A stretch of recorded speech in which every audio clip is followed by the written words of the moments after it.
working. I've been doing a whole bunch of stuff, changing a whole bunch of stuff. Hopefully, if anybody's watching this in the replay or live, you can hear me, you can see me. There's not a crazy reflection. I think I'm gonna buy some uh, some glasses that have that non-reflective reflective coating on them because there's like lights coming from all over the place now.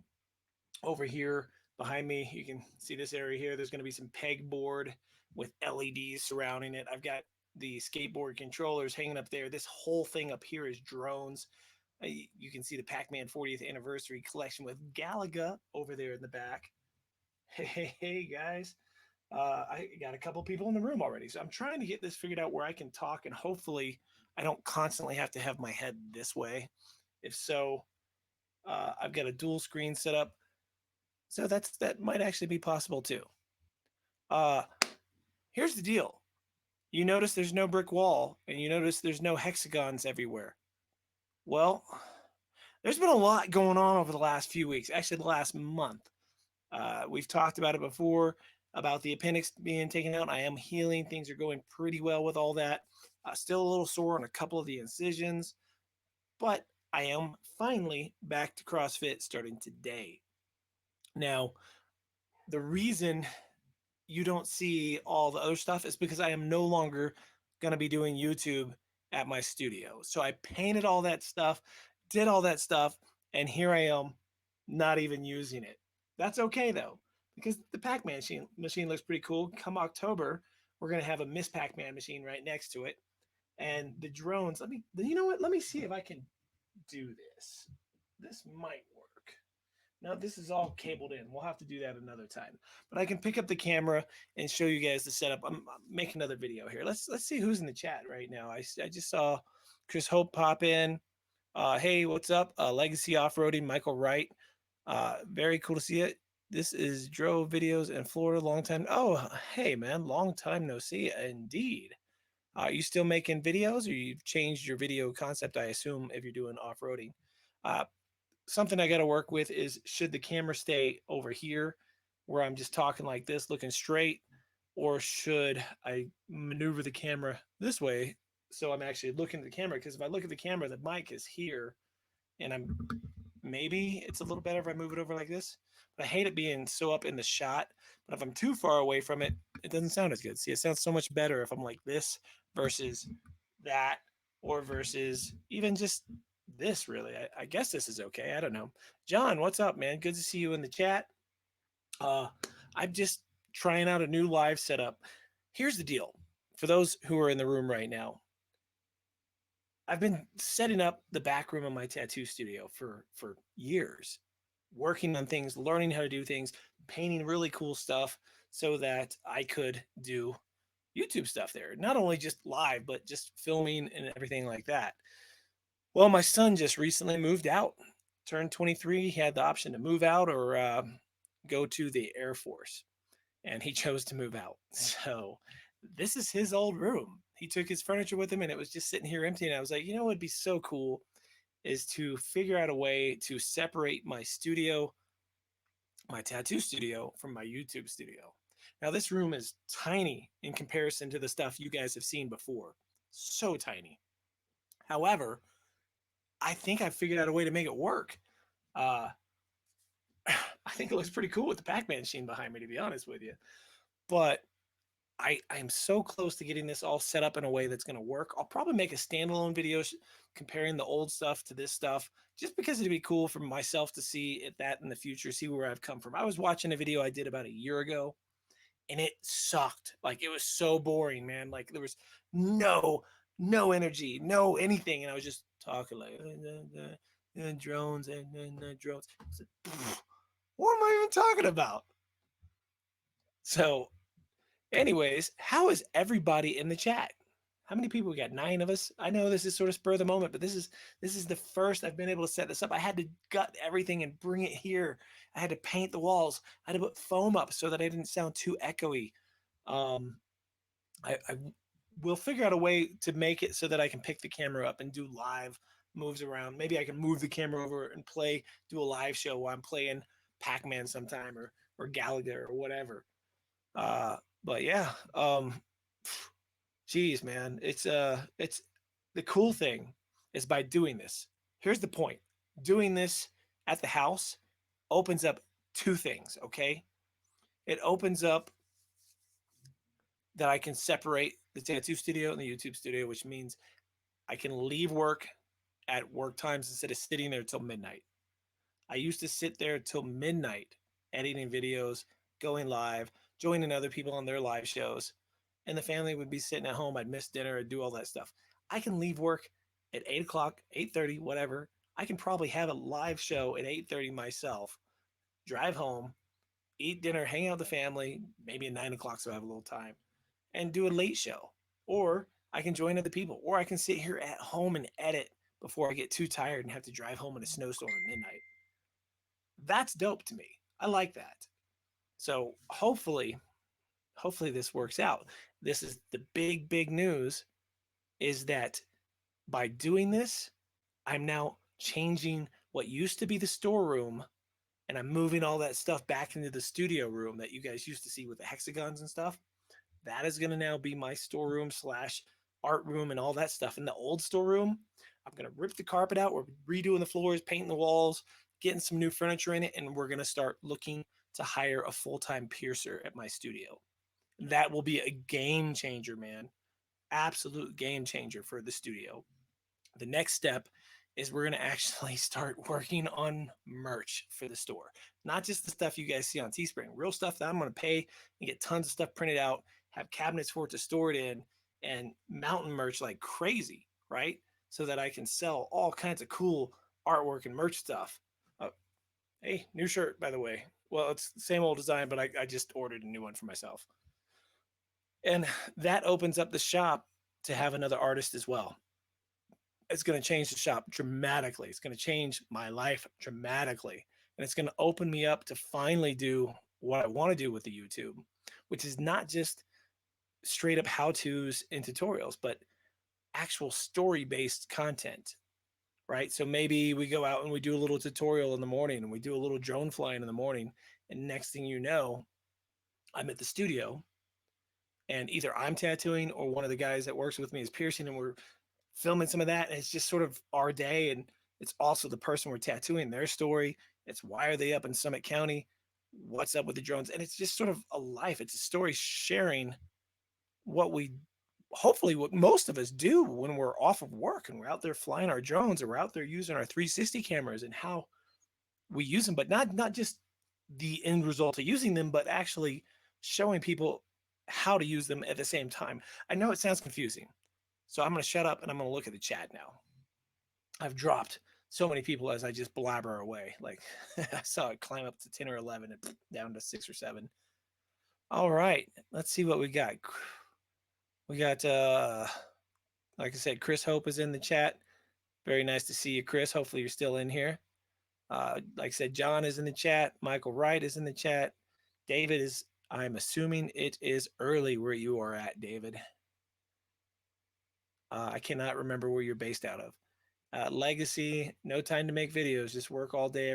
I feel you. I feel you on that. That is why I'm converting this over like that. I remember when you met, we had like 200 or so subscribers. Man, I appreciate that. I do remember there's some app. I can't remember. You said your name up there. I can't remember your name off the top. Let me read up here. No, you didn't say your name. You just drove videos. I can't remember what your name is off the top of my head, but this guy I met way back, probably around the time I met you, John, when I was doing the Blade Chroma videos. And I will say that hey, look at that. My buddy Jonathan Buckhouse is in the house. I love this guy so much. His kid is growing up so fast and he's been putting him in his videos. And we're so busy people and I don't get to see the guy much. So it's so cool to actually get to see his buddy, his little buddy Roman and his biking and all that stuff. Cause I wish I could hang out with him a little more often, but man, time is limited. Anyways, like I was saying, we met on some kind of sub for sub app, I think on my phone, way back when I had like just a couple hundred subscribers and I was messing around with Blade Chroma stuff. I think it was more like 300 to 400 subscribers. because I'd already done um, all the makeup stuff, and I had sort of stopped doing that, and I started doing more with the blade chroma because it blew my mind when I first got that blade chroma and started flying that. It was so cool. Um, and it changed the way my videos went. And man, you guys who have been here for a while, you know the channel's all over the place, and that's okay because I get a huge amount of views. My subscriber base might not be huge, but my views are freaking out through the roof, right? It's percentage wise to what I have. I should have way fewer views per my subscribers or way more subscribers for my views. And it really doesn't matter, man. It doesn't matter. My studio makes my living. This is my enjoyment. Okay. And that is pretty cool. The fact that I can just do what I want to do and share it with you guys and us build this community. And the ones that do grow here with me are here for the long run because you know that we're jumping all over the place. We know one day we're doing electric skateboards. Maybe the next day I'm showing you how the Skydio works with following or snowboards or whatever, or I'm hanging out with my buddy like Jonathan, or hell, we're holding an event like Spin Down this September with everybody coming from YouTube and drones and cameras. It's going to be a blast. All right, let's see what John said here. John just recently got the DJI HDFP system. John got the DJI HD FPV system. There we go. And I'm telling you, that's a cool system. And I'm kicking myself in the ass, John, for not getting it while it was on sale. I am kicking myself straight in the butt for that. I have tried it, but not very lengthy. I tell you what, John, the reason that I have not gotten into FPV stuff, even for a fixed wing, is because I can't stand fat sharks. I can't stand the breaking up that you get when you're flying with fat sharks. I've never been able to get into it. I've tried multiple times and it pisses me off. So hey Benjamin, what's up? X Cross, nice to see you. Zach, hello. Uh well, I appreciate that again on the Best of Summit.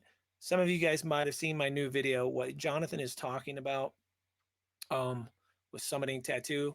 Those who don't know, that's my tattoo studio. And just recently, Best of Summit, which is a newspaper up here, the Summit Daily, holds a yearly contest with stores that get voted on, nominated for best of their category. And my shop was won last year in 2019, and now at 2020, it is nominated again. And the voting is live now for like 2 weeks. So if you haven't already, go into my channel when you're done here, when you leave here, and check the video that says I need your vote. It's a really cool video. It touches into like sort of how I got into tattooing a little bit. It shows a lot of old video clips of me when I was like 20. Uh, no gray yet. It's a completely different style video. And then there's links in the description on where you can go to vote if you want to. And Jonathan, yes, Roman is killing it on that little push bike, man. When does he actually get pedals? That's a question I'm not sure about. Doc, what's up? I sent you an email on Twitter a while ago with a bunch of pictures of my wing setup, and I haven't heard back from you, so I'm not sure if you've seen them or if they didn't go through properly or what. But let me know. Benjamin, great question. The Skydio versus Skydio. I've had no time. My shop has been slammed. It is so crazy busy where I am right now. It doesn't make any sense. We shouldn't be this busy. So I haven't had time to film.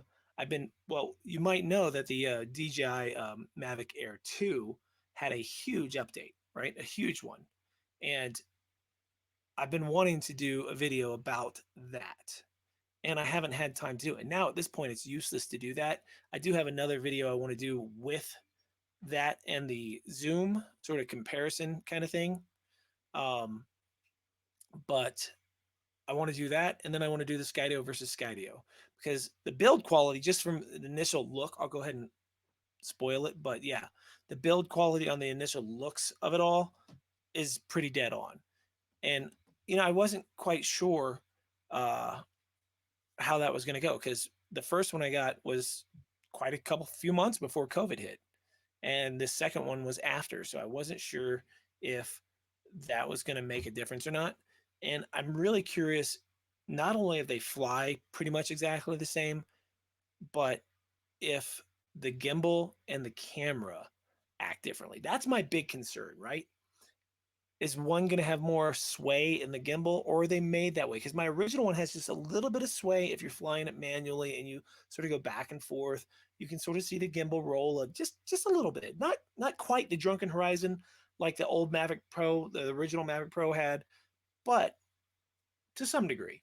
And I'm really curious if both of them have that. And I was gonna pass it on and send it over to Henrik, which is from Tech Drone Media, and I probably still will. But there's part of me after coming this close to having a crazy accident with my Skydio. I don't know if you guys have seen that. I actually showed a small clip of it on someone else's show. I probably shouldn't share that here because it's pretty bad, and I'm still waiting to hear what the logs say. Right? I've talked to Adam over at Skydio, and I need to get those logs over to him. That's my bad. I've been so busy, I haven't been able to do that. But holy crap, man, it's something that was crazy, and it's something that I think was my fault. But if it's not, then we need to sort of have the Skydio looked at. Um, let's see. Man, the sub for sub app brings some memories. That's how we met, and then that other drone guy we met. Yeah, I remember that too, and I had no clue where he went, man. But at that time, you don't realize sub for sub really sort of hurts your channel. So if you're newer to the YouTube thing, you really sort of want to lay off the sub for sub. It doesn't help. It just people sub for sub and then they don't ever watch your videos. And then that just sort of kills your channel. Like if people are sub to you and they don't click on your newer videos, it can actually hurt your next video, especially if that happens a few times in a row. And that is part of the problem with my channel is that I jump all over the place with content. And well, some of them are hits and they through the roof. But if my subs don't typically click it right off the bat, it hurts the views or the view count on that video normally. So sub for subs, it sort of sucks. Benjamin, I appreciate that. Yeah, John Stuckey was the guy who got me into tattooing. Well, he's not the guy who got me into it. He's the guy who brought me into a professional environment. I was tattooing probably on and off for a year before I met him, which I think I met him in 94, but I started tattooing in 93. And the video, there's some clips from me from 95 and 96. A lot more hair there than what I have now, you know? This is pretty cool with it so dark behind here, man. This thing just round as can be. All right. Oh, yeah, I think his name was Steven. I think you're right. And let's see, anybody got any topics for us to talk about? I really was just signing on to see if this would work. And so far, it sounds like everyone can hear me no problem. Am I loud enough? Because I had to move the whole setup. So I'm retesting it, making sure everything works. And, we can test, actually. Let me see. Let me see what I can do here. I want to show you. This is completely not drone related, but I want to show you guys what I've been working on here. Give me just a second. Let me pull this over here. All right, let's see. Open a new window, and I will share. This is so cool. All right, pause that, and I will open this with audio. How do I share? Oh yeah, it's been a while. I don't even remember how to do this stuff. So we'll do Chrome tab, share audio, and I think this is it. Yeah, so that should share. So let me hit play. So I've been going crazy this summer, right? Let me turn that down a little bit. Where is the volume? Here we go. All right, so I've been going a little crazy this summer, and I've got 3 electric skateboards now. No longer do I have just one, I have 3. I have one super, super cheapy, which I used for 3 summers, and it was great. And then you think I'm a bit quiet. Maybe it's because what if I do that? Is that a little better, Asian K? Or is that a bit loud now? That might work better with my head turned. Is that too loud? Are you hearing too much hiss now? That seems loud in my ears at least. I still got the echo and all this stuff like this. So the setup is coming back together. All right, so let me know, Agent K, when that gets rolled around. If this sounds better, I'm going to leave it at this volume and tell me if that's a big difference, or if it's too hissy now. Because if you turn the gain up too much, it starts to get a little hissy. Anyways, so I've gone a little crazy with things. I've got the the new Mavic Air 2. I got a second Skydio. I got two new electric skateboards, and I've converted a room at home into a YouTube studio instead of working at the shop. So you're not going to see the old shop with the brick wall and everything else anymore. And I hope that's okay, because it's going to have to be that way, because I have to build the studio up, hire new artists, and all that kind of stuff. Man, we got 18 people in here, guys, and that's pretty cool. So if you guys want to see any clips or talk about any kind of subjects, let me know in the comments over here. And everyone's saying that sounds a lot better now, loud and clear. What's up, man? Long time. How you been? It has been a while. Yes, I know. I know. I just been taking it easy, man. I had that appendix out. Oh, feedback on that. So I went back for my follow up, and they sent it off to have it like cut apart and checked out. And it turns out I had like a growth in there. Like, it wasn't cancerous, but I had a growth inside it. And the dude was like, he's never seen that before. It's incredibly rare. He's like, doesn't know if he wants to write a paper on it or not. And it also, my appendix had swollen and fused to other parts of my intestines and body inside, right? It wasn't infected, so it never burst. It was just inflamed and would go up and down and all over the place. It was a pissed off appendix. And for 4 years, the damn thing gave me shit. Look, I'm still wearing the fall wrist bracelet from the hospital, because I keep thinking I'm going to make a story talking about that 4 years and what the hell I went through. And I never mentioned this to anyone. I never made a video about it. Dude, I just, that's how my life was. Shit hurt. Okay. So I just dealt with it. And sometimes it hurt worse than others. And sometimes that's why you wouldn't see videos for a long time, because I didn't feel like it. However, it wasn't something I like talk about, because some of the side effects that this appendix caused me were almost embarrassing. It sucked, dude. It sucked ass.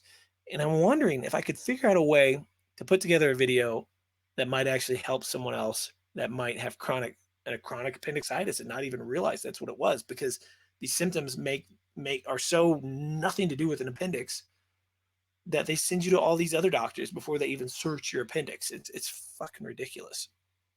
I'm just glad that it's done. All right, let's see. Oh, let's appreciate that. 18 people and 9 likes. That's, it's whatever. They want to like it. They want to like it. If they want to stay around, they want to stay around. If not, John, did I talk to you about this before? About the almond thing? The thing I found about almonds? Or did I mention that I have a horrible short-term memory? So if I brought this up before, I had found an article that confirmed something with almonds. I had an incident 4 or so years ago where I was starving, and we stopped at like a little stop and go, and I bought bags of almonds, and just on the hour drive I was going, I just freaking devoured them, right? And when I got home, I got pretty sick, like really sick, like all kinds of stomach pains and crazy, like you don't want me to get into detail, but like we're sitting on the pot, like dying. It was horrible. And this article I found actually stated some guy ate enough almonds, and some kind of abuse of almonds could actually make your appendix burst. I don't quite grasp it. I don't know why. And I never even knew that that was related from that day until I found that article, and I was like, maybe it didn't make my appendix burst, but it pissed it off so bad that that was the start of all the things I have. I don't know. Um, yeah. I mean, I don't know if my pain tolerance is through the roof, but I mean, what do you do? Like, I'm just used to not going to doctors. So you just get used to dealing with things, really. Yeah, I don't know. I mean, like, so the appendix, what they did with mine uh, was, instead of cutting above it and pulling it out that way, they actually cut a big ass gash on the other side of my body. So on my left side instead of the right side where the appendix is. And then they cut a hole at my belly button and one down underneath, like right at your belt line. And he used those two holes to put tools in. And I think he used a camera all the way from the other side. and then they blow air in you to separate like your muscles and stuff. It was bizarre what he explained it to be. And I guess that makes it an easier surgery for him, but it sucked healing, man. It was it sucked all right. John, I still like almonds, but I wouldn't eat 2 giant bags of them. I After reading that article, man, and remember that article is what's made me go, okay, that was a horrible day that I probably should have gone to the ER. My girlfriend wanted to bring me to the ER. It was that bad, John. I pretty much collapsed on the ground in so much pain that day. Uh, and I was just like, no, I just need a hot shower. I'll be fine. Get in the hot shower. I just sat there dying, dude. Um, it was bad. And I didn't have any kind of medical insurance. I wasn't about to go to the hospital. I was like, if I die, I die, whatever. I don't want that bill on my family. So um, I ignored it. Luckily, it wasn't a burst appendix because I probably would have died in the shower and that would have sucked. But anyways, we're getting off track. What do you guys, drone wise, what do you guys want to talk about? Camera wise, what do you want to talk about? I am still, what's so cool, you can't see it because I got all the lights off, but I'm setting up over in this direction here. You can see the bowling pin and the lava lamps are going to go over here. Oh, let me show you guys. Hold on.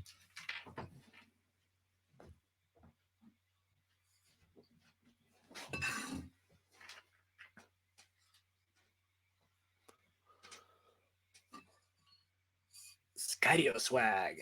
That's right. If you're coming to Spin Down 2020, Skydio sent me a box of swag, t-shirts, hats, stickers, and some of these things. These are those insulated, what you can, ASMR, insulated water bottle thingies, that keep stuff cold forever.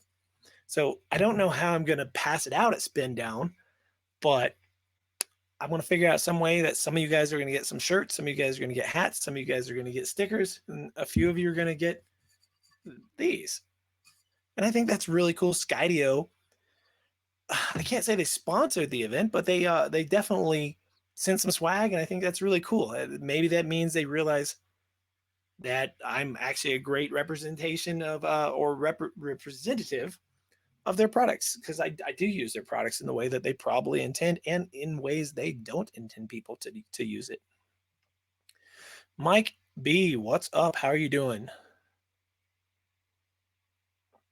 Yeah, John, it does suck. Our when you don't have insurance, it sucks that you have to even think that way. That you think, oh, this could be a huge bill. I'd rather just die than have that on my family. I know that sounds stupid, but there's a lot of people in America that think that way. And we shouldn't have to think that way. But that's a totally different subject. Ah, nice. Michael, you're coming down to Spin Down. Excellent. Um, I'm thinking I'm feeling good enough that I'm going to be going in the next couple of weeks. I did buy my tickets to Spin Up. I will be there at in Austin, and I will be helping Kelly with his show. And I hope to make a video specifically to share at his show, showcasing more stuff at Spin Down. Here's the cool thing about Spin Down. I think we've had a couple of cancellations. So if you did not get a ticket, I think these people are just donating their ticket for someone else to use it. I'd suggest hitting Kelly from Ready Set Drone up if you're one of the 17 people in this chat right now, and you are wanting to go to Spin Down but weren't able to get tickets. Hit Kelly up at Ready Set Drone ASAP, and email him or whatever, and get your name on a list, because I think a couple people aren't going to be able to make it, and they already have tickets. Agent K, my nature channel has been slacking. The whole thing with the appendix has put all that on hold for now. So soon I'm getting to the point that I'm doing small hikes again and everything, and getting back. I'm riding the electric skateboard like crazy. Oh, now this is what kills me here. Driven by Demons 85, working on music, making masks, or just focusing on the channel. So here's the deal.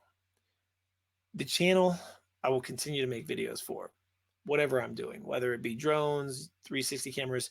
If I start making more music, I'll probably make videos with music on it.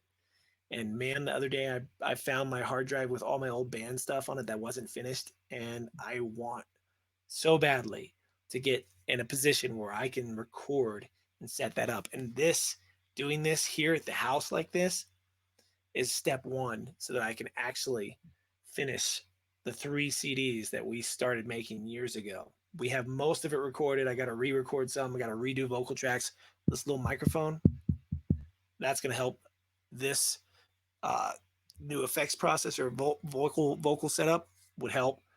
The guitars and everything else are all fine. I've got everything set up. I've got 2 screens. I don't know if you guys can tell. I've got 2 screens going on. That's why I'm looking back and forth. Um, Making mask. Oh, dude, I never got to the point that I made a full completed mask. I could make a facial prosthetic, and I didn't have the time because we moved up here and I had to stop. I am thinking of trying to do a new prosthetic for this Halloween if time allows.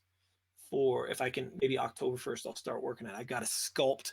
I want to sculpt a new Freddy prosthetic because I had the real Freddy glove, which is will eventually come back here and hang just like it was in the background at the old studio.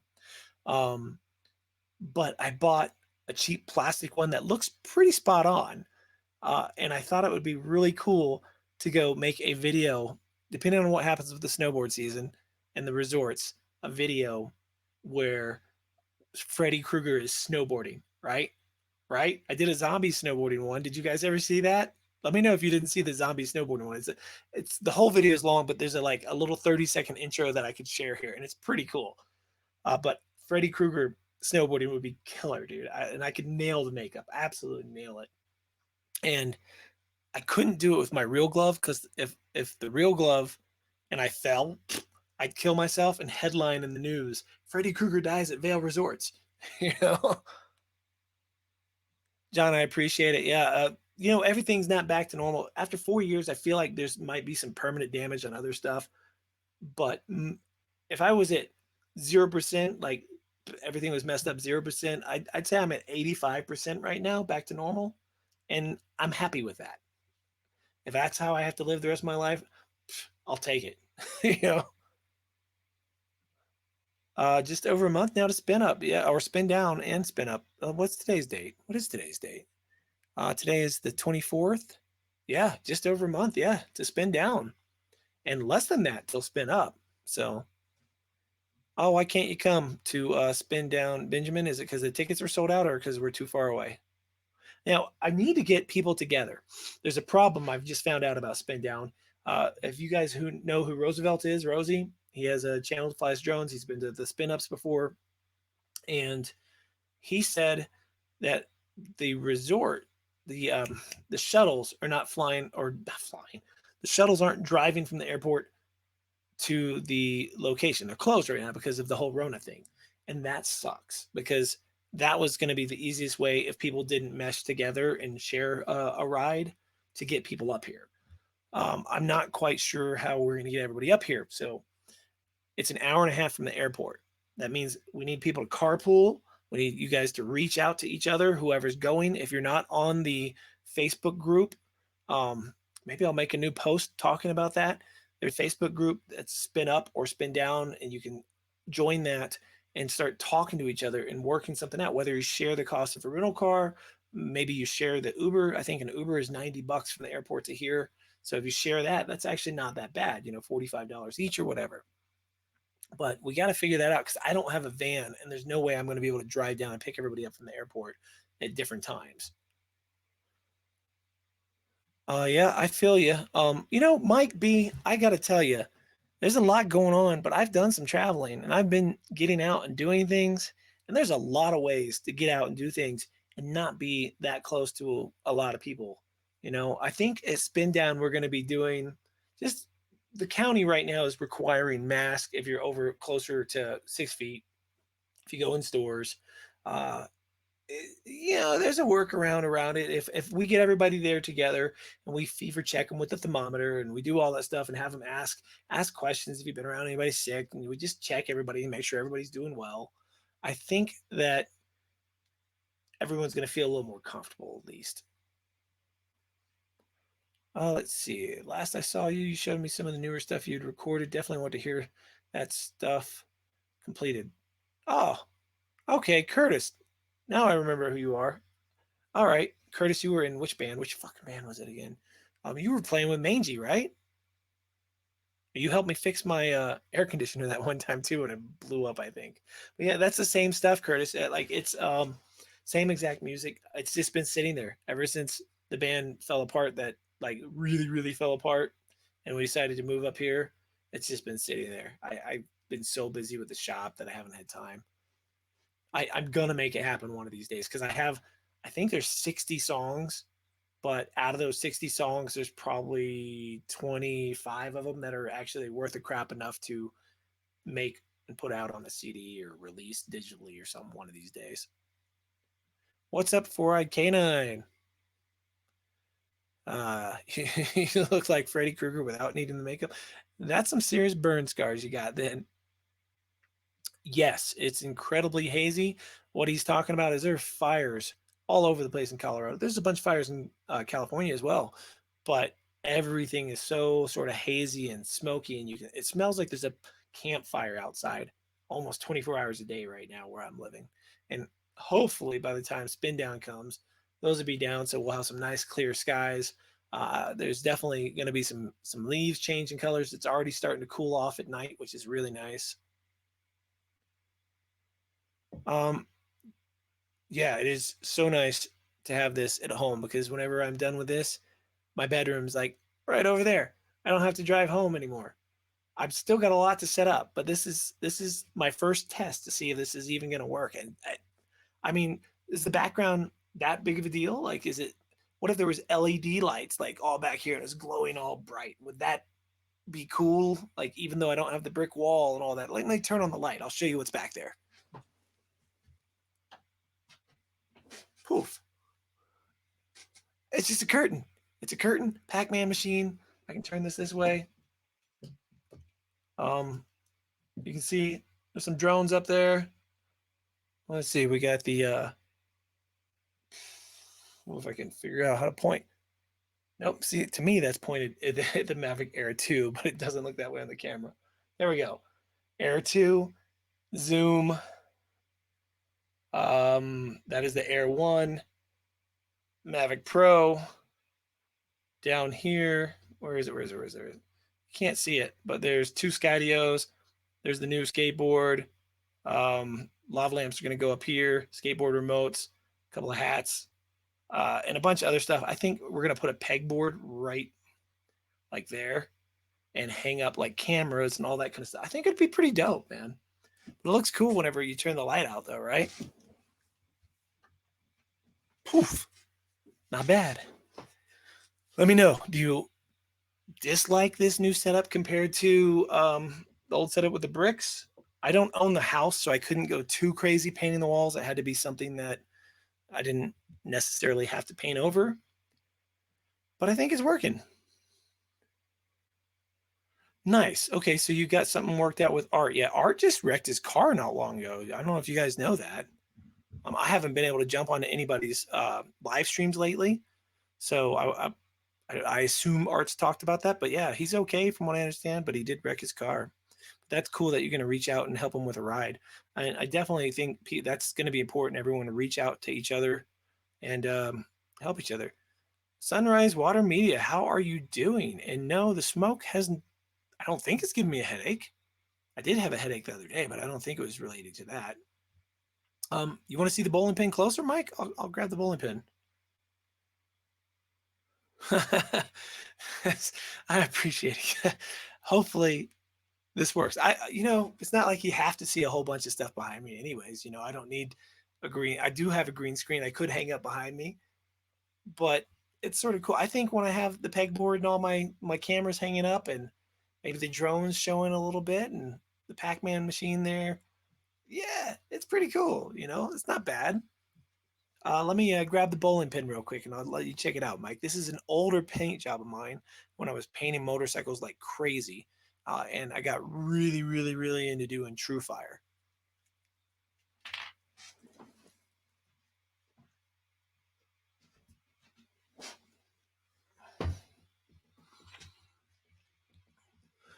All right.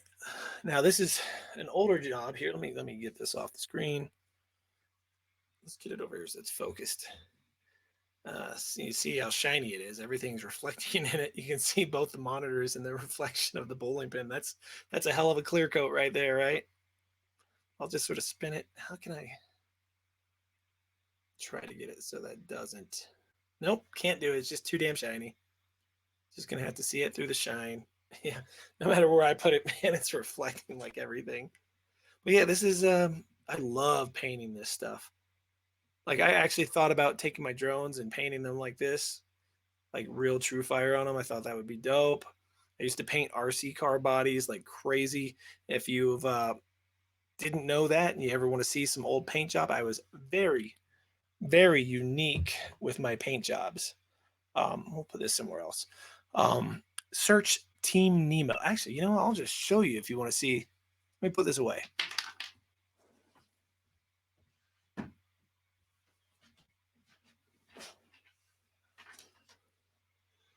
All right. Let me come over here and we're going to find if it even pops up. Team Nemo. Team Nemo. Team Nemo. Team Nemo. Images for Team Nemo. Where is it? Team Nemo. No, no, no. There's other Team Nemos now. That sucks. I was the only one. RC Paint. Here we go. All right. Let me share that with you guys. Screen share. Chrome tab. RC Paint. Boom. All right. So what we're looking at here, we'll just go to the gallery. So when I started doing RC cars, this is way before drones.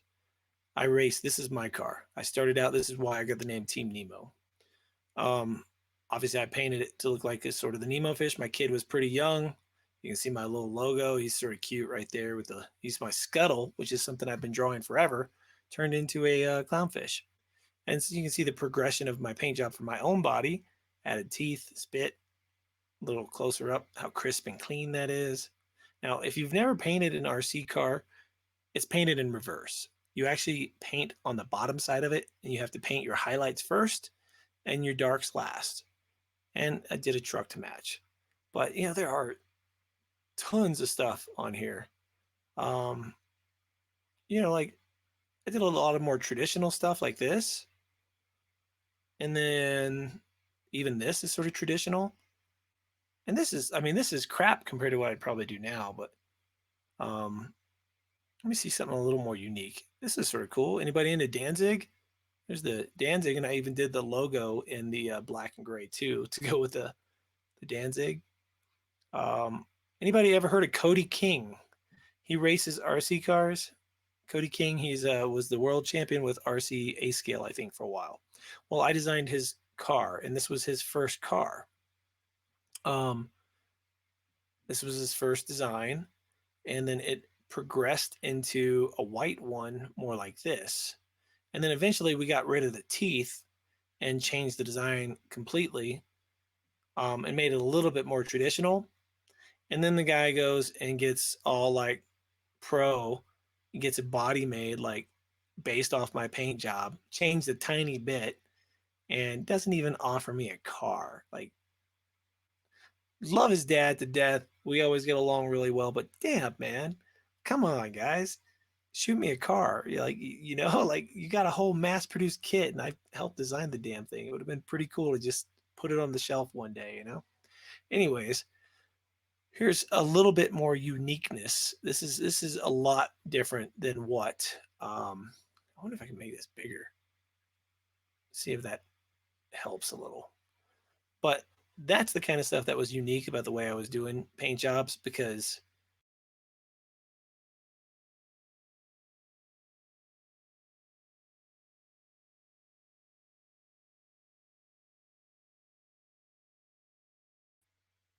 oh, am I back? Oops. All right, I think I'm back. Let me just share the screen again. I don't know. I clicked the wrong button, but it looks like it didn't kick me off, so that's pretty cool. All right. So, oh, Gina's just jumped on stream. I just saw her on here. Hello, Gina. Are you like, am I being too loud? This is my first test, so I have no Am I being too loud? Am I keeping everybody up in the house? Oh shit, that could be a problem. I didn't even think about that. All right, let's go back up to the chat. If you guys want to see one of those particular cars, I'll show you a couple more. But anybody familiar with Venom? Did a Venom car there. That was pretty dope. What else we got? Spider-Man, of course. If you're gonna do a Venom, you got to do a Spider-Man. What else was really cool and unique? Here, this was different. You didn't see a lot of people doing skulls like this in cars, all painted backwards. Keep in mind, this is all painted backwards on the inside. This is not easy to do when you're doing this kind of stuff backwards.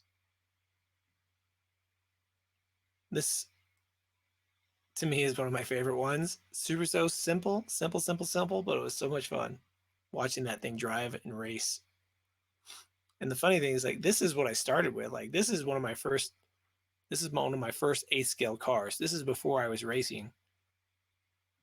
And then, of course, I had the Basher car, which was the HPI. What the hell is the name of that car? The monster truck. HPI made. I don't even think HPI is in business anymore, man. All right. Anyways, that's my cars. Let's get back to the chat. All right. I am just reading through the chat. And I have some LED strips. When I get the pegboard set up, I'm going to actually mount them behind that. They're really long though, so I might actually mount them behind it and then go up the corner of the wall, like right there in the corner of the wall too. Or maybe I'll start at the top of the corner, come down, and then come back behind this stuff and then go up and around the LED. Yeah, that would be pretty cool. Oh, well, I appreciate that you like the Pac-Man better than the green screen. Come October, they're actually releasing Miss Pac-Man, and I've been waiting like years for a Miss Pac-Man machine. It's going to have Miss Pac-Man and Dig Dug on it, so I'm going to have Dig Dug, Miss Pac-Man, Pac-Man, and Galaga, which I'm stoked on. And I appreciate the compliments on the paint job. I assume that was for the bowling pin. And your logo is a lighted hanging ornament in the same location on the screen right now would be dope. Which logo though? Like you mean the shop logo or like come up with a better logo for the YouTube channel? Because right now it's that drone skull thing. And I feel like I need to make something else. Like maybe my old logo that looks like that could work. That's what I sign my paintings with too. I don't know, that'd be expensive to get made. Yeah, Agent K. That was airbrush, the bowling pin, and all that fire stuff was automotive paint with airbrush. Nope, no hurricanes in Colorado, just fire and smoke or avalanches. But in September, you're not gonna have to worry about snow really. So, I mean, it could snow. It very well could snow. It probably won't. The odds are small, but if it does, it's gonna melt off of the road within hours. Okay. The dog kicked the cord. Hopefully, am I live again? Did it come back? All right. Okay, so that's good. So you can hear me, but it's not super loud. Is it too loud to sleep? You think it's going to keep you and Skylar awake? Was this a bad idea? Should I move it all back to the studio? She's going to kill me. She helped me move all the stuff here today, so she's going to be like, no, damn it. Make up your damn mind. All right. We got 18 people here, and I am just sort of shooting the shit, man. I'm trying to think what videos I should share with you guys. I've got tons. Like, let me see. Where? Let's look. This. Where? I'm looking for a Skydio video I can share with you right now. Maybe this one. I think this has it. Yep. Let's see. We'll go to this one. Does that work? Nope. All right, we'll do that, and then I'll drag this over here. All right, let me share this screen. This is some really cool shots, guys. I'm sure most of you are familiar with the Skydio drone. This is a great example of what it can do. So first, you know, you set it up and it's got to find you and all that kind of stuff, which is what it's doing right now. And this is that new Evolve skateboard. Steve Carpenter in the room. Hello, Steve. And yes, Scott, I am in Dillon. My shop is actually in Silverthorne. So right now I'm flying with the beacon and it's also connected to my phone. Okay. So I'll just sort of moderate and talk about this. It's traffic is there. So notice the traffic, right? It's very important if you're going to be using any drone anywhere near traffic that you keep it on the far side of traffic. You got cables, traffic. I'm keeping it low to the ground, keeping it on my right.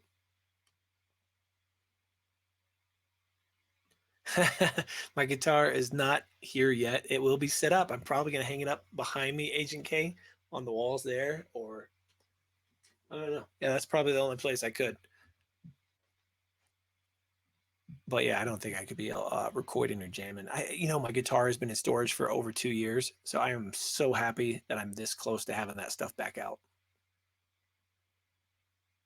Okay, that's good. I'm not going to keep you up. Good. That means we can stay up and chat all night, guys. Although I do have to work tomorrow. Let's see. I think your shop logo that is in the right-hand corner of the screen is the one I was referring to. Okay, the little drone logo. I'm sure that would be cool back in the background. I'm sure I could figure out some way to get that made with a little light up behind it. Maybe like a plexiglass kind of setup with light behind it. I don't know. So here we are going down. Here come the cool shots. All right, so you're using the beacon. Move it to the left of you and look at the lake. Like it looks like I got my own like boom guy or camera guy like following in a car or something with one of those crazy booms. Now again, this is unedited footage, so a lot of the times when I'm switching from one shot to another shot, it's gonna not be used in an actual video. Um, you saw the bicyclist. That's the reason that I switched that over to my right. You don't want to take a chance of this thing hitting somebody else. They say that it can dodge things, but not like moving things, right? Now I've seen my guitar. It's at the studio. I just four-eyed canine. I just haven't had time to use it, and it kills me because like I have such a history of doing band stuff. But look at this shot. I'm getting out and doing this instead of playing a guitar, right? I've got limited time. I've got time to make videos. I've got so many videos filmed that I haven't been able to even touch editing. Like I will show you a clip from one that I'm going to start editing probably when I get off of the live stream tonight. We will edit a video about these yum yum boxes, which are deliciously fun for the whole family. Man, I wish the screen looks like it's everything seems a little blurry to me. Is everything blurry to you guys on your screen? Is the internet signal that bad? I think I'm gonna have to up my internet game here at the house. I might have to pay for an extra signal. Let's do a little speed test while I'm on here. Speed test net. I guess that's the main one still, huh? Is there a better one? And we're going to do the speed test right here. You guys can't see it. It's going in the background. I want it to be playing while all this other stuff is going on. Got to keep in mind that I think Gina's probably on the internet and Skylar's probably on the internet. So I might actually need to pay for a better internet service here at the house. Something to think about. The Skydio incident. Agent K, I'm still waiting. Well, it's my fault. I need to send them my logs before I make a video on it. I want to be 100%. I don't want to blame it on the product if it was 100% my fault. And I'm leaning towards that I think I screwed up and pushed the wrong button. But damn, man, that was some crazy stuff. Also, my internet, my download speed, my upload speeds. Come on, man, work. Come on, man. Yeah, everybody's on YouTube right now, and I got an 88 download, and I'm about 6 upload is what it looks like. Just under 6, 5.9. So that's not horrible for everybody being on the internet at the same time. But yeah, I think I might actually have to pay for a higher streaming because like when I'm looking at this, it looks fuzzy to me. The skateboard can get up to about 22. Normally I'm right about 19. I read something a little crazy today about that brand and how it's some guy was using it and it just locked up. The motor seized and he just flew off and he got pretty damaged. And that's it's a little scary. Like because I really enjoy it and going top speed on it is really stable and really fun. But if all of a sudden it locked up, you would just launch like a damn rocket. And that would really suck, you know, that I'd be back in the hospital. That would really suck. Okay, audio. My audio is out of sync. And, you know, I've noticed that before, actually, and I'm not sure if it's my new setup, to be honest, because I could change. Let me try something. Let's change the audio to, um, this is in. Tell me the difference. I'm going to turn this down. Whew. Now, can you guys hear me? Can you guys hear me at all? I just turned the audio so it should be coming through my computer. My assumption is that the audio is either gone or it just doesn't sound as good. So as soon as the loop catches up and somebody says, "Oh, the audio does not sound as good," or "I can't hear you," I will switch it back to that. Now I don't know if because it takes quite a little while before this loop actually catches up. Okay, so the audio is worse like that. I will switch it back. Give me just a second. And that's the point. You know, that's sort of the point of me doing all this.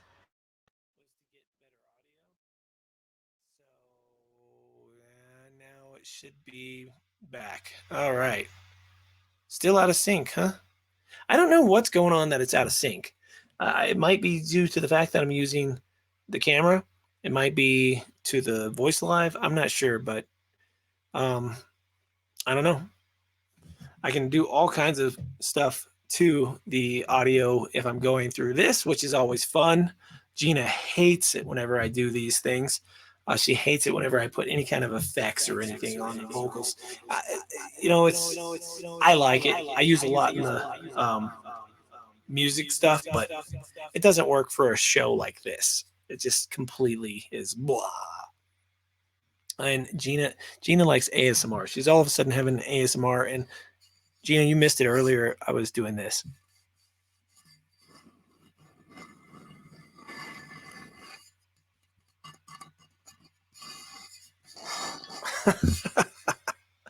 And stuff like that. Yeah. All right, guys. What else do you want to talk about? We still have 16 of us in here, so we might as well keep talking. What do you want to see? I have tons of video clips that I could share. What else do I got in here? Let me look and see. All right. Let's go under my drone files.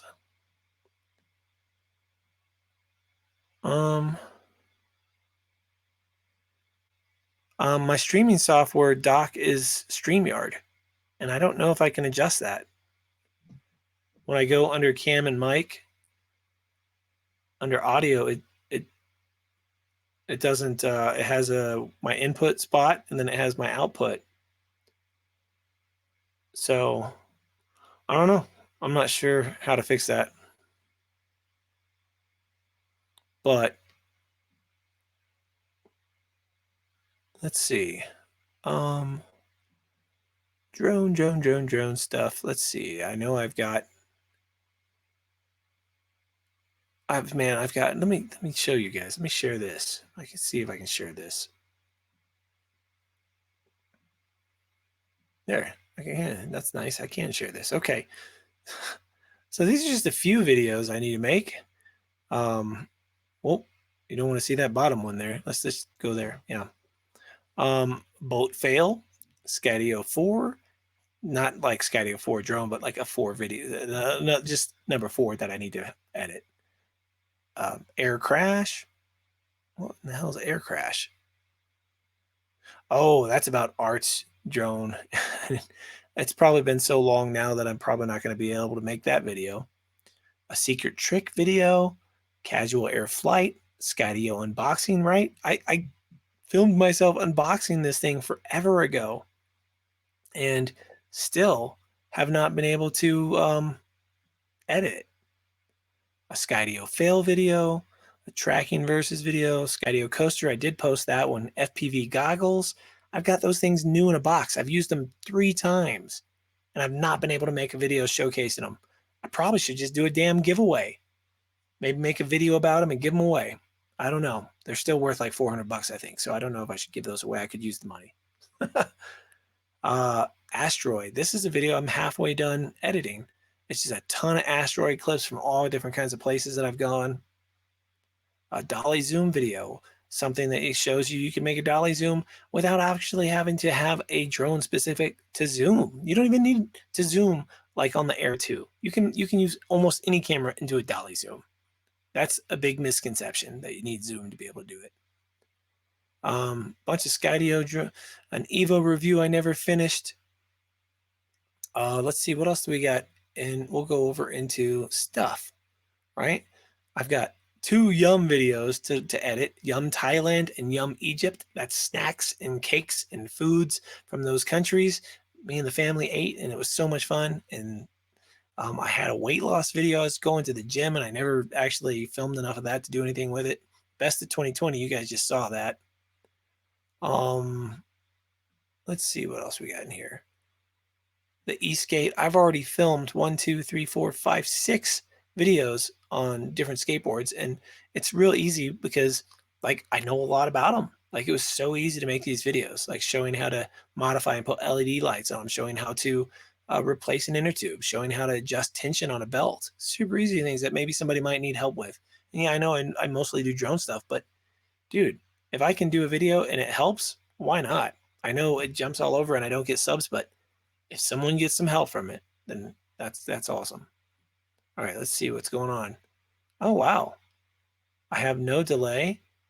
The audio synced up? Oh, that's awesome. Now I sound like Steve. That's great. All right, let's see. All right. Well, you got a hell of a lot better up speed than I got. I'm paying for the base $20 pack or $40 package, so I got the slow stuff. Huh. Something to do with my audio effects board. So I guess if I get out of sync, I'll just turn on the echo and then turn it back off. That's cool. Mavic Air 2 last update.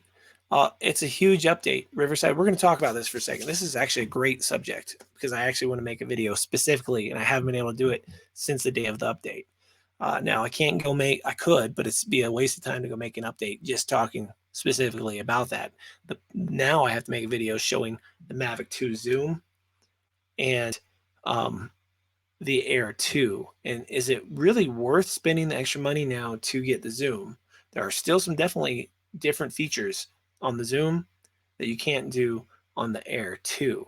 Now you can do a whole lot with the Air 2 now. That zoom feature and being able to hold the function or tap the function and use the scroll wheel to zoom in and out, that's huge. Okay, that is huge. Now the only thing that sucks is we don't have a scroll wheel on the other side, so we can't move the gimbal up and down at the same time you scroll.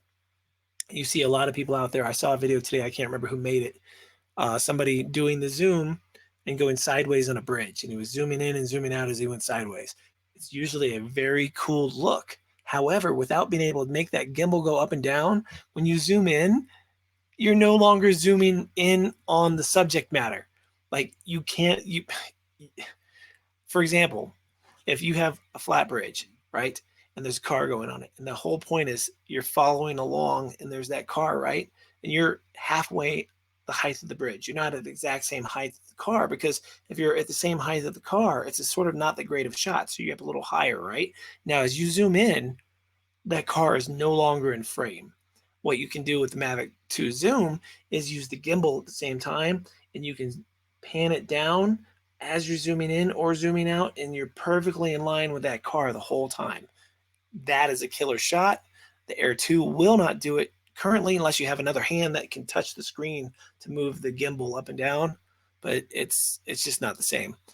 But is it worth the extra money? What, $9.99? I think it was $7.49 for the base package, or $9.99 for the whole Fly More package. And I think the Fly More package with the Zoom 2 is almost $1,500 if I'm not mistaken. I can't remember. And for $500 extra just to be able to tilt your gimbal up and down and have zoom in photos, that's a hard one, man. Like if it was like maybe $200 more, I'd say get the Zoom 2 still. Well, even then, the HDR mode, if you don't like editing your own video, the HDR video in the Zoom in the Air 2, through the roof, man. On a good blue day with clouds, it looks beautiful. That's a video I should do, is an HDR video of the Skydio and an HDR video of the Mavic Air 2. Like on the screen at the same time. Try to mimic the same flight or something very similar and see which one actually looks better. I think that would be pretty cool. Best ND filter for the Mavic Air 2. Freewell makes great filters. Freewell is a great company, awesome customer support, really solid filters if you need them. I don't use them. Mavic Air 2 video looks amazing without them. But if you're a guy that needs them and you do a lot of manual stuff, then that's a great company. So check them out. Good night, Kai. Appreciate you hanging out for a while. What time is it anyways? Almost 11? Oh, let's see. Yep. If you got more Mavic Air 2 questions, just shoot them at me, man. I'm pretty open, like an open book. Sean, when I come up for spin down, you will get to use them when I fly with you FPV. I assume you're talking about the new, or they're not really that new anymore, the DJI FPV system. You did not have that. You had the Fat Sharks last time I saw you.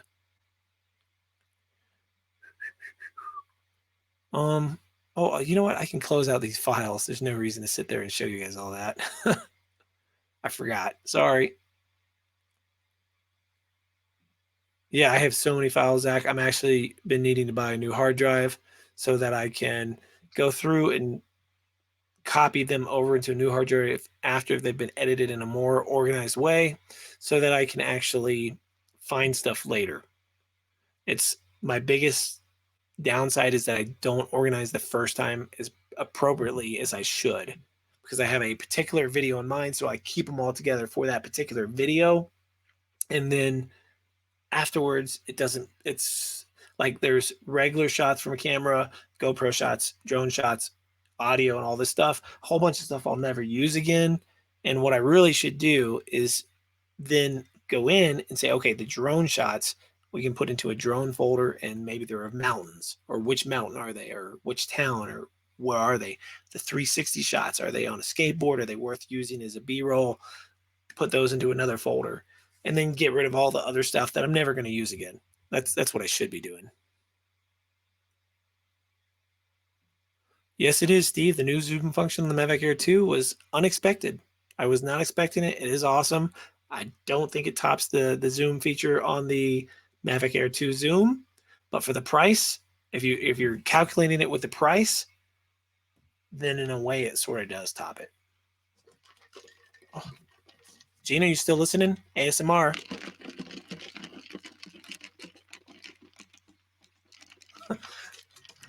I don't know. You probably hear me swallowing. I'm actually hoping Riverside, speaking of the smart controller, I am not buying one, not yet. I am hoping they are going to redesign it with the Air 2 controller in mind and fix it so that the screen is actually on top of the joysticks. They do that, I might actually buy one. Riverside, there's such a delay in what I'm saying versus what you guys see. When you write something like, yes, that would be a good video, I've blabbered about so many things that when I finally get around to reading your comment, I honestly have no idea which video you're talking about because I've mentioned a few. So just write in a complete thought or something like that so I know exactly what you're talking about. All right, let's see. What else we got here?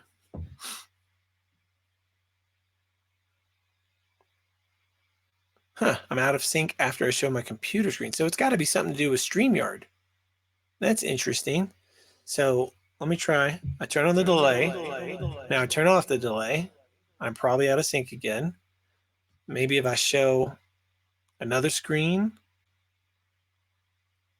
What the hell? Why would that go out of sync? All right, what can I share real quick? Oh, you guys might like this. This is sort of cool. Where is it? Skydio, Skydio, Skydio. Skydio, where are you?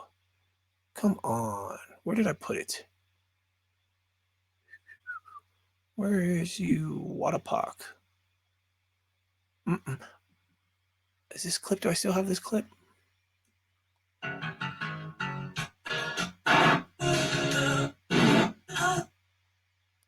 Oh, yeah, I'll share this clip. Did you guys see this?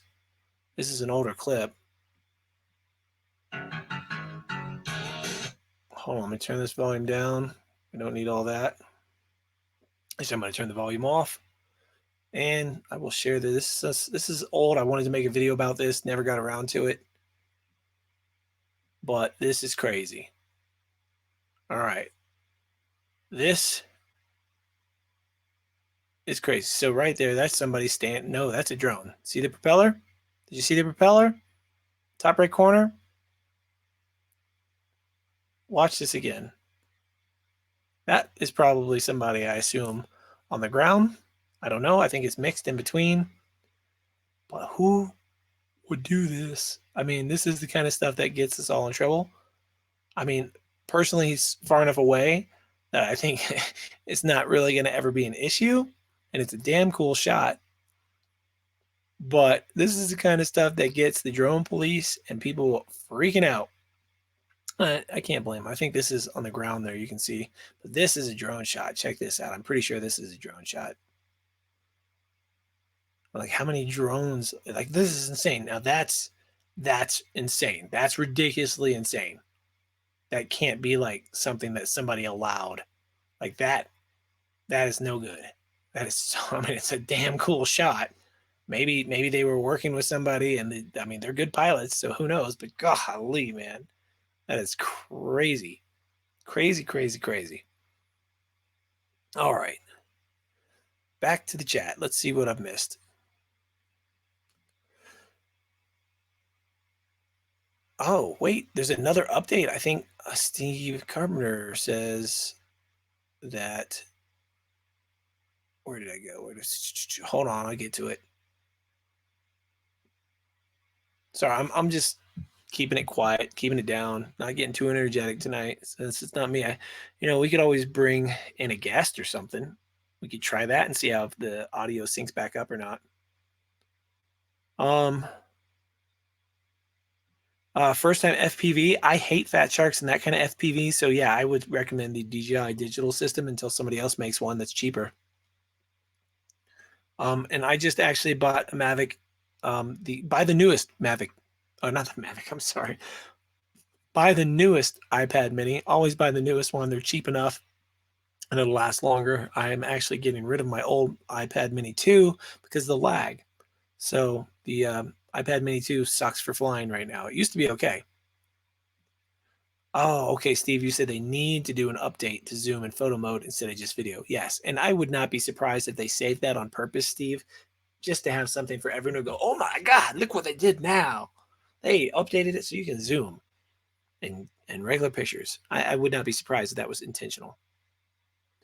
Do I like the gimbal control for the Air 2? I do. It's pretty smooth. And now that they've made it so you can adjust it yourself, it's even smoother. All right, so we got after spin down, you could take a drive to Buena Vista and check out the new drone park that the city is making. A drone park? Hold on, Zach. What do you can't say that and not tell us more information. Clarify about this drone park. Post a link or something so I can share it and we can talk about it. What is it? How do they make a drone park? You gotta have so much room to fly to get good drone stuff. How are they gonna build a condensed area that you can't go out of and still be good? I want to hear more about this, Zach. Every time I switch screen setups, that's when the audio goes out of sync. If you can run your mic audio through your camera on the same HDMI input, that would fix it.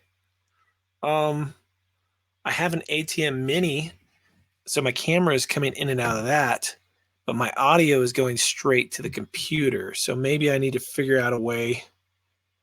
I'm using an XLR from the mic into the TC Helicon, and then I'm using a USB out to the monitor to do that. So maybe I could figure out another out and have a 1/4 inch down to an 1/8 inch jack and do the mic into the ATM Mini so that the audio and the video are both going through the ATM Mini into the computer that way. That might fix it. I'll have to try that. But yeah, that might do it. Video comparison of the HDR of Air 2 and the other drones. Yes. So the HDR can be in 4K on the Skydio, and it cannot at this time be on, unless they've updated in the last little bit since I've flown it. On the Mavic Air 2, the HDR is only in 1080 if I'm not mistaken, but it looks great. I shoot almost everything in 1080 anyways. Shit.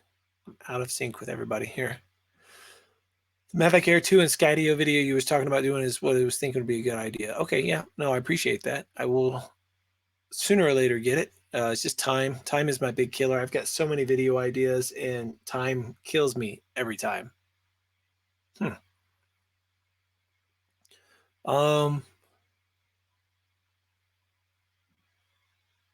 You use OBS and you're able to just. I used to use OBS, but this StreamYard stuff is so easy. The good thing about OBS is if I want to take the time to sort of pre-make a show and get my clips ready beforehand, OBS is so much smoother, clip to clip. There's no hesitation, me going while I'm looking for files. Where StreamYard, even if you have the files pre-selected, there's not like a preload, so there's still that dead space, which is nice if you have a guest, because then the guest can sort of take over while you're looking for stuff, or a co-host that would work too. I always tried to get my buddy Henrik and I to do a show where we co-host each other from Tech Drone Media. However, his time zone is so different than mine. I'd have to start a show at midnight to make it where it was before he went to work, or we'd have to do it like at noon. And I've considered doing a noon show here, Mountain Time, just because that gives me a couple hours right before work, which is good, or an evening thing like this. Now I haven't decided on what day. Monday night late, Tuesday night late could work. Let's see what else we got here. I think I'm getting caught up. No, I'm not quite caught up. It's all superstition. The reason for the sync issues, slow internet. That's probably part of it too. I just ordered the iPad Mini 5, or the newest one, and it should be here this week. However, I didn't order it to fly my drones with. I ordered it to use at the studio to play music and for people to do release forms digitally, and maybe fly my drone with occasionally. Does it use USB-C? I didn't even check on that. Does the new iPad Mini, did they switch it to USB-C?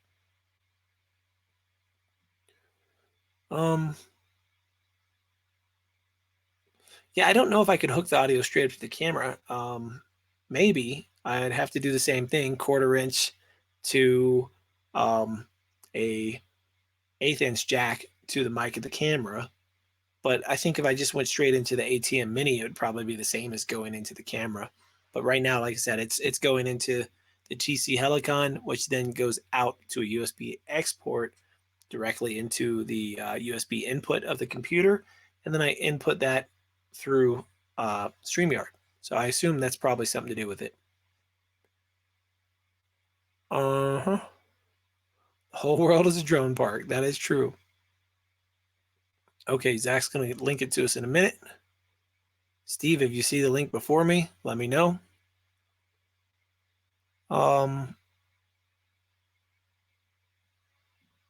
Okay, running in the audio in the back of the ATM Mini and adjust the sync. I'm going to have to buy a couple adapters, but I think that's probably the problem, is that I am using one thing going into something completely different than this, and it's just not syncing completely.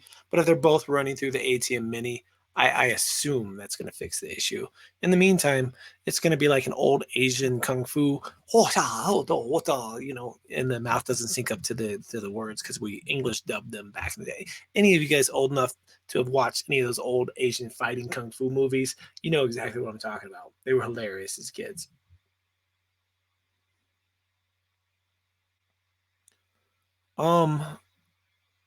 Let's see. Hold on, I missed that. Michael says he's interested in locations. He's going to spend 6 days in the Denver Dillon area. I can tell you some really cool areas to go see, depending on what's going on with the fires. By then, they should be out. If you're going to be in the Dillon, I mean that's a bit of a drive, Michael, from the Dillon area. I think it's at least a couple hours, 2 or 3 hours, if I'm not mistaken. It's been a while since I've driven down there. What else would be cool, you guys? I'm wanting to take a party boat out on that Sunday after spin up. Not sure if we're going to do it in the morning or a little bit later in the afternoon, but I'm going to rent one.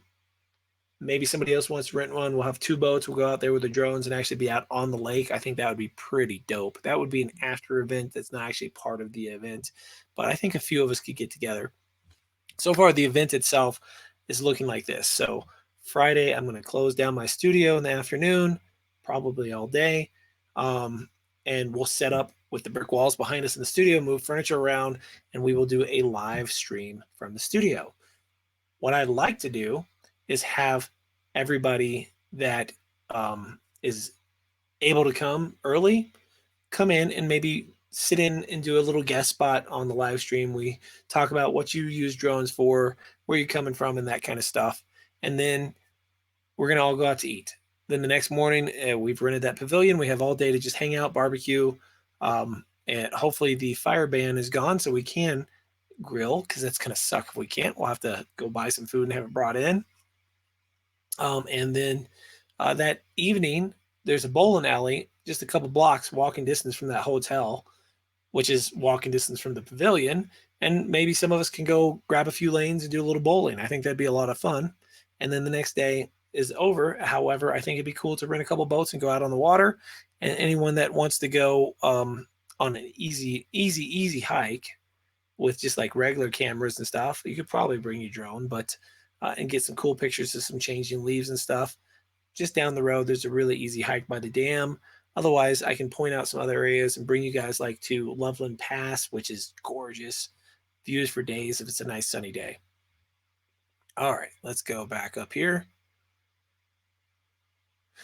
Yep, the time zone difference is definitely the big problem with Henry, except for that noon show, Steve. Noon would work. It would definitely work. I just don't know how many people would jump in at noon. It's I've got 17 here that I see now, and it is 11 o'clock. So who knows? Maybe at noon you would get a bunch of people. I don't know. Colorado Town. We can link you guys. He says we can Google Colorado Town approves drone flying park. Again, I said earlier you could look into the Freewell filters for the Mavic Air 2. Just Google Freewell Mavic Air 2 filters. You'll find them. Good company. I don't use filters on my Mavic Air 2. My shots come out great if you haven't seen them. No filters needed. But that's me. I also don't do everything in full manual anymore. I've been switching more and more to all automatic because of the way these cameras are just getting so damn good. It's pretty impressive. Oh, the iPad mini uses lightning, the new one? Well, that's a bit of a bummer. Oh, well, I need the damn thing anyways. The Four Corners. I've never been there. I need to go there one day. Oh, and here we go. Steve shared the link, so he found it, shared it. I will definitely check that out. Let me see. I will pop this open on a new page probably. Let's share it. Thank you, Steve. He is the man. Ta right there. Okay, so it should be sharing. Let me get my face off so we can make it bigger. Boom. Okay, centered. No thanks. Okay. Town of Buena Vista, Colorado. Approved a concept for an unmanned aircraft system flying park on Tuesday. The drone park will be divided into 4 zones, basically based on activity with areas for basic training, qualification operations, obstacle navigation, and racing events. So it's like an FPV park. That's what it sounds like. Delighted that the town approved our concept to create this park, which is unique in the industry. Skip. This is another step in the development of an blah, blah, blah, blah, blah. We can fly legally. Should be able to fly legally anyways. People are getting out of control with all this. And immediately they're going to start building. I don't know. It looks like it's not going to be open by spin down. Opening the obstacle and racing section is planned for summer 2021. Now, if this is an FPV setup with an FPV racing thing, that'd be pretty cool. Because just regular drone photography stuff, something like that is completely useless, really.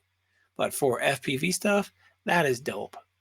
That could be so dope. And coming up with something like that for people to learn FPV and safely learn FPV and have obstacles, that's going to be cool for a lot of people. All right, so let's get back to the chat. I'm not the only one that remembers all the Asian movies and Godzilla movies with the dub things. That's what you guys are making me think this whole chat looks like. That my mouth isn't lining up with my words. It's like somebody's edited it later.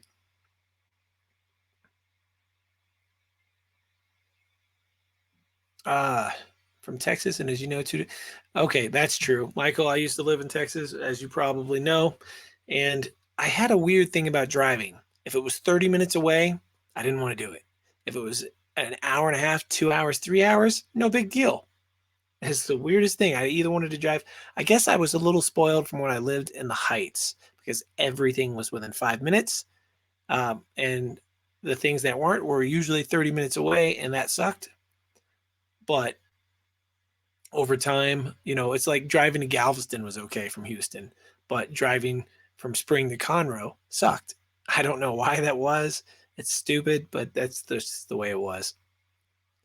Oh man, you got your own bowling shoes? Supposedly there's a new owner to the bowling alley, and they're fixing it up, making it a little more friendly, a little less of a scummy bowling alley, and more of just a normal one. Okay, catching up. Yeah, I'm looking forward to having everybody out. I hope most of the people are able to come, and the ones that aren't are able to get somebody to take their tickets. How comfortable am I flying the Mavic Air 2 over water? I'll ask because I see stories of people drone drifting because of wind. If the Mavic Air 2 doesn't really drift over wind from wind, it'd have to be really extreme wind. The Mavic Mini, totally different drone. That is affected by moderate wind. Okay, so if you have the Mavic Air 2, you're good. If you have the Mavic Mini and wind, land it.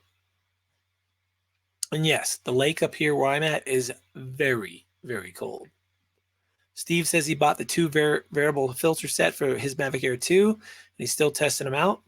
But I'm assuming, I bet you could say, Steve, testing them out or not, that the quality of the actual product when you touch it and feel it is nice. Like it's a nice feeling quality product. Free will makes a good product. Hey, look who it is. It's my buddy Henrik. He must be waking up for work right there. Look at that. Tech Drone Media in the room with us. We were just talking about you just a little bit ago. Your ears must have been burning. What do you think of the new setup, Henrik? This is not my tattoo studio anymore. You know how I was telling you I was going to start converting it? I was just for shits and giggles doing a little test. Next thing you know, I've been live for over an hour now, just talking to people, hanging out. This is the house. This is my son's old room. You can see the Pac-Man machine right over there. It also has Galaga on it. Over here, Henrik, like I told everybody before, I'm going to put some pegboard with LEDs, have a bunch of cameras hanging up there. Like I showed everyone earlier, is all my, well, not all of them, but some of my drones are all on this little shelf right there. And then down here is going to have a whole bunch of stuff with the skateboards. There's over there, the new skateboard. You can just barely make it out right there. I can turn the light on if you want, Henrik, and you can see it all. I don't know if you already had to leave for work or not, but cool to see you in here. Huh, that's funny. Kay, you beat me to it. Yeah, mention Henrik and his ears were burning.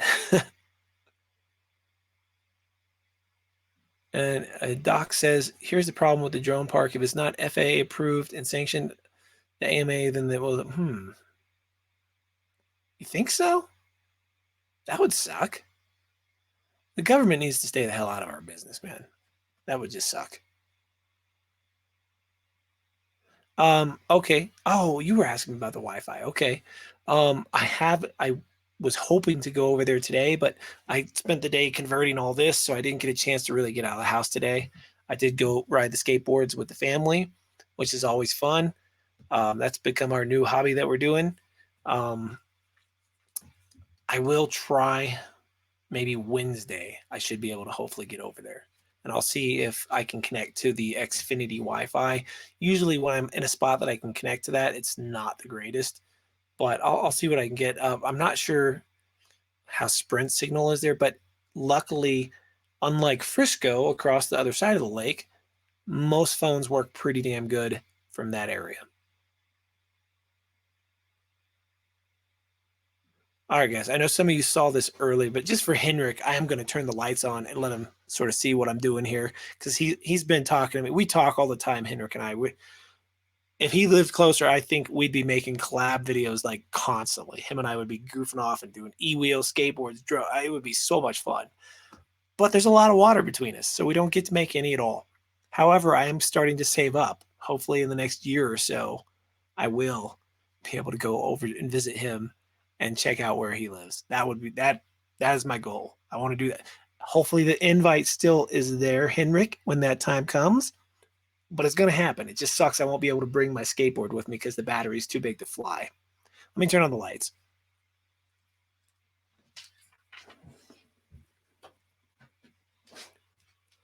All right. All right, Henrik, I've shown everybody this, so bear with me, you guys here. Pac-Man machine, you see, it's got a whole bunch of games in it. Galaga, Pac-Man. I'm getting Miss Pac-Man in October, which has Dig Dug, Miss Pac-Man, and a bunch of other ones. So the 4 main games I want, boom, finally got them right there. It's lit up, which is pretty cool whenever the lights are out. You can see the new skateboard over there. That's the Evolve Carbon GTR. That thing is a beast. I found like this killer off-road section today where I went up over the dirt, back over all the rocks, and my other boards would not do that, not even close. So that thing was, it's so much fun, dude. And I've got all these videos to edit on it. However, let me move the camera and I will show you. Up there, you can see some of the drones. Let me switch this so I can see. There's a delay on my camera for sure. This wasn't here earlier. I see what you guys are talking about now. Huh. That's much worse than it was earlier. So we got some drones there.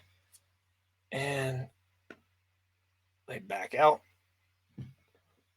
And still working on it. So right over here, I'll see if I can zoom in. Stupid delay is killing me. Focus. It's on manual focus. So bear with me. Okay, so there you go. Stupid delay. It's killing me. Come on. Too far. Bear with me, guys. Bear with me. Manual focus. Come on. That delay. I didn't even notice it until I started moving the camera around. So there's a couple Skydios, bunch of cameras over there. Anyways, that's where I'm going to have a bunch of crap. And wow on this delay. It's really bad, huh? That's insane. It was not this bad earlier.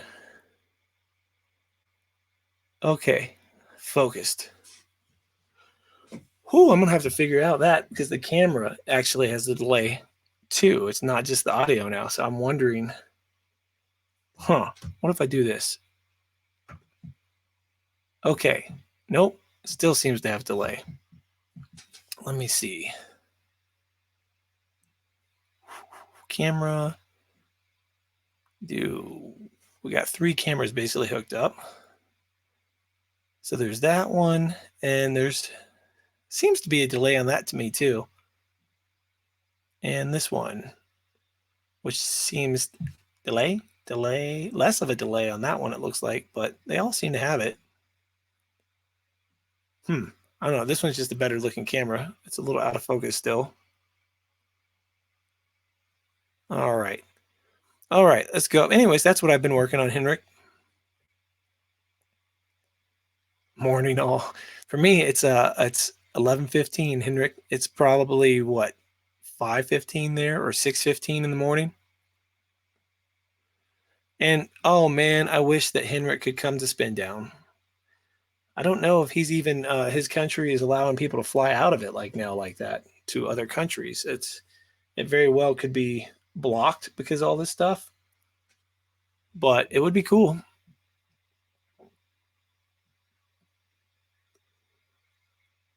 Gina, you're determined to beat my Galaga score, the one that actually saved, or the one that I screwed up and it didn't save of like just under 100,000 or whatever. It's like 95,000 or something. Oh, let's see. Steve says, Henrik, you want to jump on the show with me? Are you busy? You getting ready for work? You have time? You want to be a guest for a couple of minutes? Try this out, see if it works before I sign out. Sam Burns, hello. Nice to see you. Maybe I won't get the same delay, or maybe it will. I don't know. But if you want to jump on with me, Henrik, and you can for a couple of minutes, let me know. All right, I am skimming. What did I do? I'm out of focus. Steve, it should be. Is it still out of focus? I thought I got it fixed. Okay, do I need to go this way? Okay, so then that. Okay, I think that's in focus. Yeah, the audio and the video, everything's screwed up right now on it for some reason. It was working earlier, and I don't know why it's so delayed. Like for me, even looking at the camera that should be like on time with me moving, like it's delayed. Like I'm seeing delay, which means you guys are probably seeing double delay. Okay, so Henrik had similar issues when he was getting set up with StreamYard 2, I think, when he was using his GoPro 7 as webcam with USB mic. So I'm using the Canon right now, Henrik, and it's going into the ATM Mini splitter. I'd like to get a GoPro set up to be focused somewhere else and also going into here. That's the whole reason I got the splitter. So I could have multiple. Let's see if any. What does this do?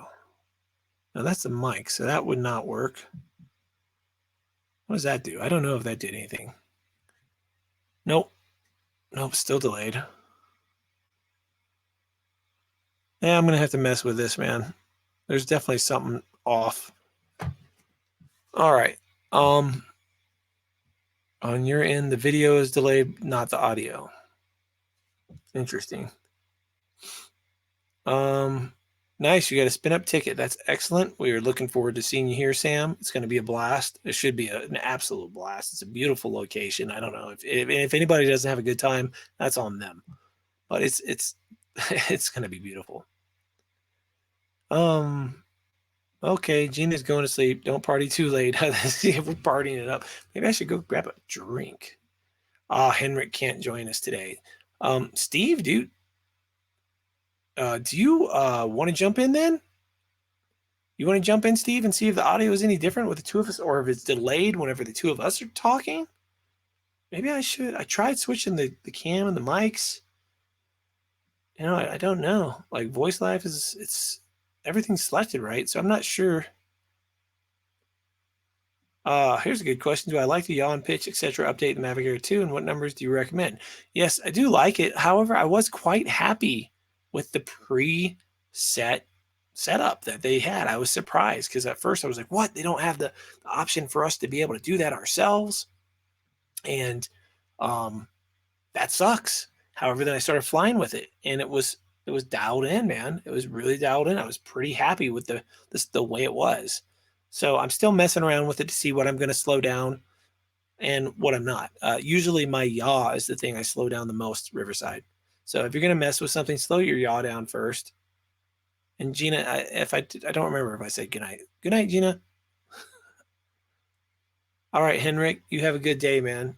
Enjoy yourself at work. Don't work too hard. Okay, Steve said he can join us. So let me try and remember how to do this. Okay. We'll send it to you in Messenger, Steve. How's that work? I'm working on it right now. Steve, we're gonna have Steve on as a guest, and it's damn it, I'm gonna have to actually go. Hold on. Wait, there it is. Oh shit, I hit cancel, Steve. Give me a second, gotta redo it. All right, we're gonna do this before I call it a night just to test this out. And I'd say overall this was pretty decent test of this new setup. Let me go turn this light out. It looks cooler with the light out. Those drapes are all wrinkly and look like shit. All right, did it send? All right, Steve, you should get it any second now. All right. We're waiting on Steve to join us. And Rocket Plus and DJI system. Okay, I'm not familiar with the Rocket Plus. I'm looking forward to seeing what all you guys bring with you whenever you come up here. Oh, dude. Greetings from Cyprus in Europe. That's awesome. Hello, David. Greetings right back to you, man. Yeah. I really wish this thing didn't have a delay. I'm going to get this figured out, guys, but this is going to be my new setup. Must be those green bean baked snacks. Ugh. I don't know what that is. What is the video game in the back? That is Pac-Man Galaga, a 40th anniversary collection. And you've just seen Pac-Man going through. Like it hasn't switched over to Galaga for some reason. All right, we're just waiting on Steve to jump in with us. I think I got everything set up right. Close that. You know what? You guys, if you haven't seen it yet and you haven't voted for my studio, go check out the newest video I just uploaded. I'll put a link in the chat here. Just a second to find it. I'm going to link it, and I would appreciate it. Like everyone who goes to this, in the description is a link to vote for me. And the voting is for Best of Summit County, which is where I live, for Best Tattoo Studio. And I would love everyone's vote because I am a one-man shop, and it would be quite amazing to win 2 years in a row. Like, absolutely crazy. What the hell is it doing? Oh, there's Steve. Just give me a second, Steve. I'm trying to share something. Just let me pull Steve in. And here he is. Can everybody hear him? Hello. Hello, Steve. So I got to now take, because the way this is set up, I now have to take one of these out. And I'm going to change my audio so it's not too loud so Gina didn't be kept up. All right, Steve, go ahead and talk. Let me see if I can hear you. Can you hear me okay? Yeah, I hear you fine. Hopefully everybody else can too. Yeah. All right. I just screwed up my earphones. So you know what?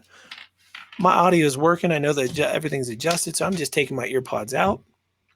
And I was just looking for my video that I just posted up about the Best of Summit. I thought I'd share the link with everybody before we call it a night. It looks like overall I got most of this stuff working, Steve, but I'm going to need to dial some stuff in, obviously. Yeah. Well, anytime if you want to check it out, let me know. You know, if I'm free during the regular daytime, if you got some time, let me know. If I'm free, Okay. I'll be more than happy to give you a hand, because we can do it just as an unlisted. And before it goes out to everybody. Yeah, definitely. You know, and it sounds, I mean, it looks, it's interesting to me right now on camera. Go ahead and talk again. I think your audio is synced to me. I don't know. Yeah, it is. Like, so when you're everything's perfect on your camera.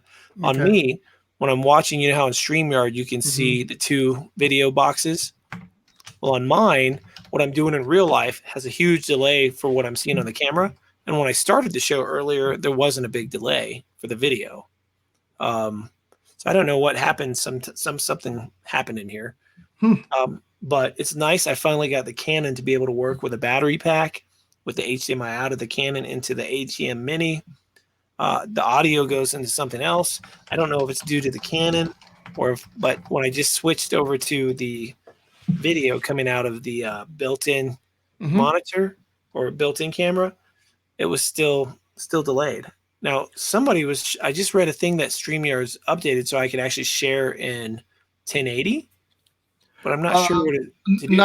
Not yet. If you've got I've got the basic. I don't know if you bought the basic or the professional.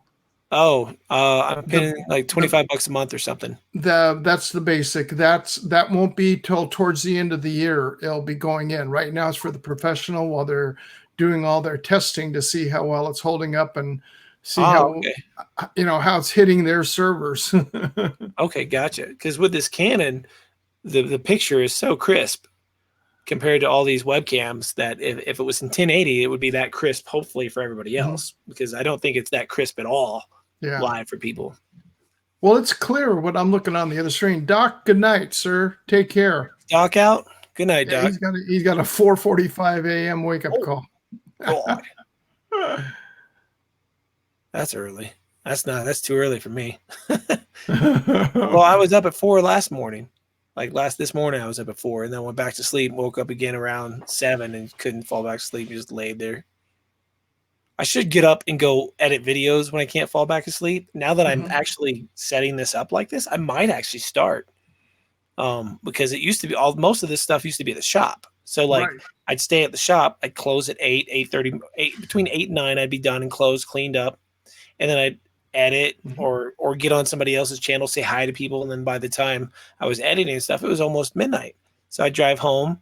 And of course, everybody in the family is asleep by the time I get home. And that's a long day to be gone. So this is, it is. It's a different look, but it's sad for me because I know what the other one looks like and I know how much time I put into painting it. That's for sure. I mean, it's beautiful, the setup you have there. But the thing is you can get this set up and you get it fixed up, fairly nice with not a lot of cost. And then every once in a while, do a live stream from the studio. Yeah, I could bring the laptop up there. It would just not be like with the better camera and all that stuff. Yeah. But you could still just do it right off the laptop and use the built-in, Well, now with StreamYards, you can start a stream off your iPhone or a tablet. You don't even need a computer anymore. Yeah, that is true. I mean, the nice thing with StreamYards is you can have guests, but half the time I do it spur of the moment. So I don't ever pre-plan anything. So I never have guests. So I don't have a specific time or day that I do anything. It's just, let me test it. And then it turns into 2 hours like this. Yeah, you've been on now for how long? 146, almost 147. Yeah, and it started out as just like something I think would be a 15, 20 minutes testing, but enough people jumped in that I was like, you know what? I haven't seen everybody in a while, so let's jump on, talk to everybody, and see how everybody's doing. Haven't seen you really since before the surgery. No, I mean, I haven't really filmed anything new. Just after the surgery. Yeah. I think the only thing really new I've edited was the video I put out today. Everything else was filmed prior to that, except for this Yum Yum snack box thing. We filmed that and all the skateboard stuff after, but I haven't had time to edit it. I feel like before editing this skateboard stuff, I need to go out and film a couple new drone ones so that my drone guys get their fix. Because I posted the video today asking people, a little history of my day-to-day, like who am I? What do I do? It's not like I'm just a guy on YouTube, and I lost probably 6 to 10 subscribers within an hour of posting that. And glad to see him go. Glad to see him go. Like if they, if they're here just, I'm happy to do content that helps people. I really enjoy doing that. Yeah. However, I just cannot only do it about one subject, which is why my channel grows slow. And if anybody here that's watching now that's still here is trying to grow their YouTube channel, you've probably heard me say it before. If you really want to grow subscribers, you niche down. If you really don't care about subscriber count, you want to grow your view count, then just make really cool videos and they'll get views. Yeah, that's the whole thing. The people that really grow their channels, number one, you find that niche and you go with it and you stick to it and you go on it. And it helps too if you're anywhere between 20 and 30 years old, female, good looking, and then you'll just blow up. Some of these. That always helps you get subscribers.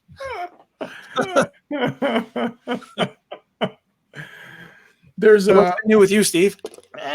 Just sweating our butts off here. It's been warm. Are you getting any Southern California fires, or are they all up north right now? Well, we have Southern California, but thank goodness they're all away from us. They're inland, over towards the Yucaipa area up in Apple Valley. There's some up in Los Angeles, and then the majority of them are up in Northern California right now.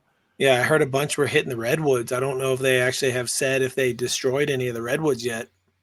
As far as I know, it hasn't, but that doesn't, you know as well as I do. You lived in this area, Yeah. It's a flash. And even up where you live now with all the fires up there. Oh yeah. There's a really big one. I think it might be like, I don't know if it's broken the record yet, but it's second place. Mm-hmm. You know, and that one's out past Glendale, I think, somewhere. Well, Which I is know I-70 was shut down Mhm. the other day because I was looking for a place to stay halfway there. Yeah. And I was looking on it and I'm going, okay, it comes up in the map. And all of a sudden I'm going, well, why isn't it going there? And all of a sudden I pulled the line down and goes closed fire. I mean, by the time spin up or spin down gets here, that's all going to be open again, and everything should be. I hope so. I mean, because it's all wildlife areas, and here's the thing: they're letting them burn. I know. They're keeping them from coming into like cities. Mm-hmm. However, what happens to all that wildlife, man? Like all them chipmunks and squirrels, and I mean, they're just Mm-hmm. dead. Like, Yeah. that's a lot of acreage. I did a little research, and I was like, oh, I wonder if that's even close to like what happened in Australia. Remember the stuff that happened in Australia Right. not long ago? Not even close. There's millions of acres in Australia. However, yeah. a buddy of mine who used to live in Australia, and we were looking at the map, and he was like, dude, you realize most of those fires were in the middle of nowhere in Australia. Like Mm-hmm. nothing lives in the middle of Australia. Nothing but spiders and snakes. Yeah. And he was like, some of the stuff you saw on the news that made you all heartfelt was the Yeah. only parts that were near cities, like just a tiny little bit. And the rest was all in the middle of nowhere. And I don't know how true that is. Along the coastal zones. Yeah. Yeah. Because the stuff by the coast, that's where everybody lives. So, but he said the majority of it was like out in the middle of nowhere, like the millions of acres. And that's why they just sort of let it burn. And one other thing is, I guess he said that they don't store water in Australia like how we do. Mm-hmm. Like, and that he was saying that I bet they wish they did whenever that happened. Mm-hmm. Because I know Sam's he's talking to the Central Valley. They're getting it up there because I know Rick Halbert said it was just smoke and ash even where he's at up in the Sacramento area. We had ash last week. We had ash actually falling in by my house. It looked like very light snow flurry, like it was all over my car and stuff. It wasn't a ton, but it was enough that it was like, wow, really? That thing's hours away from here, and we're getting ash. Wow, that's a shame. That's a shame. Yeah, I heard. I think it's Hanging Lake. Have you ever heard of Hanging Lake? No. Let me show you a picture. I'll share this. Hanging Lake. Let me Google that. Let's see if we can find a good picture of what it is. All right, this is a good picture. Let me make this bigger. Just bear with me here. Sure. That's the only down thing about StreamYard is if this stuff was already pre-made, like on OBS, it'd be like. Well, what you do is you just load up, having two screens, you load up on one screen a bunch of stuff in tabs that you want to share. Yeah. And you get it loaded up. And then all you do is you just pick the tab you want to share. And then when you're done, close it. And then you'll pick the next tab you want to share. Oh, but you still have to hit share screen, stop share screen. It's not like an OBS. Yeah. You just hit down on your keyboard and it's the next thing. Yeah. So this is Hanging Lake. It's a really cool hike not far from here. It's maybe 40 minutes, 45 minutes or so from here. Maybe an hour tops. Supposedly the fires are all over this and have destroyed it. Oh, no. And that's beautiful. Yeah. It really, I haven't been there and I never even made it. We've been meaning to go since I moved up here. Mm-hmm. Just something always keeps me busy. And now it might be all screwed up. So, yeah. Yeah. Well, we have so many beautiful places here actually in the States, Yeah. We complain really about how all the beautiful shots that we see, like in Ireland and Scotland and England, they're filming the castles and doing it. Yeah, they have that. We don't really have it here. Yeah. But as far as natural beauty, you look at it, because my sister lived in Germany for almost 17 years. She sang over there. And she goes, you want to see something one time? She brought back all these travel magazines. And, they had like the Good Neighbor Sam's, RV and Rent RV and all these places here. And most of the people, like in Germany where she was up in Bremerhaven, which is up towards the North Sea.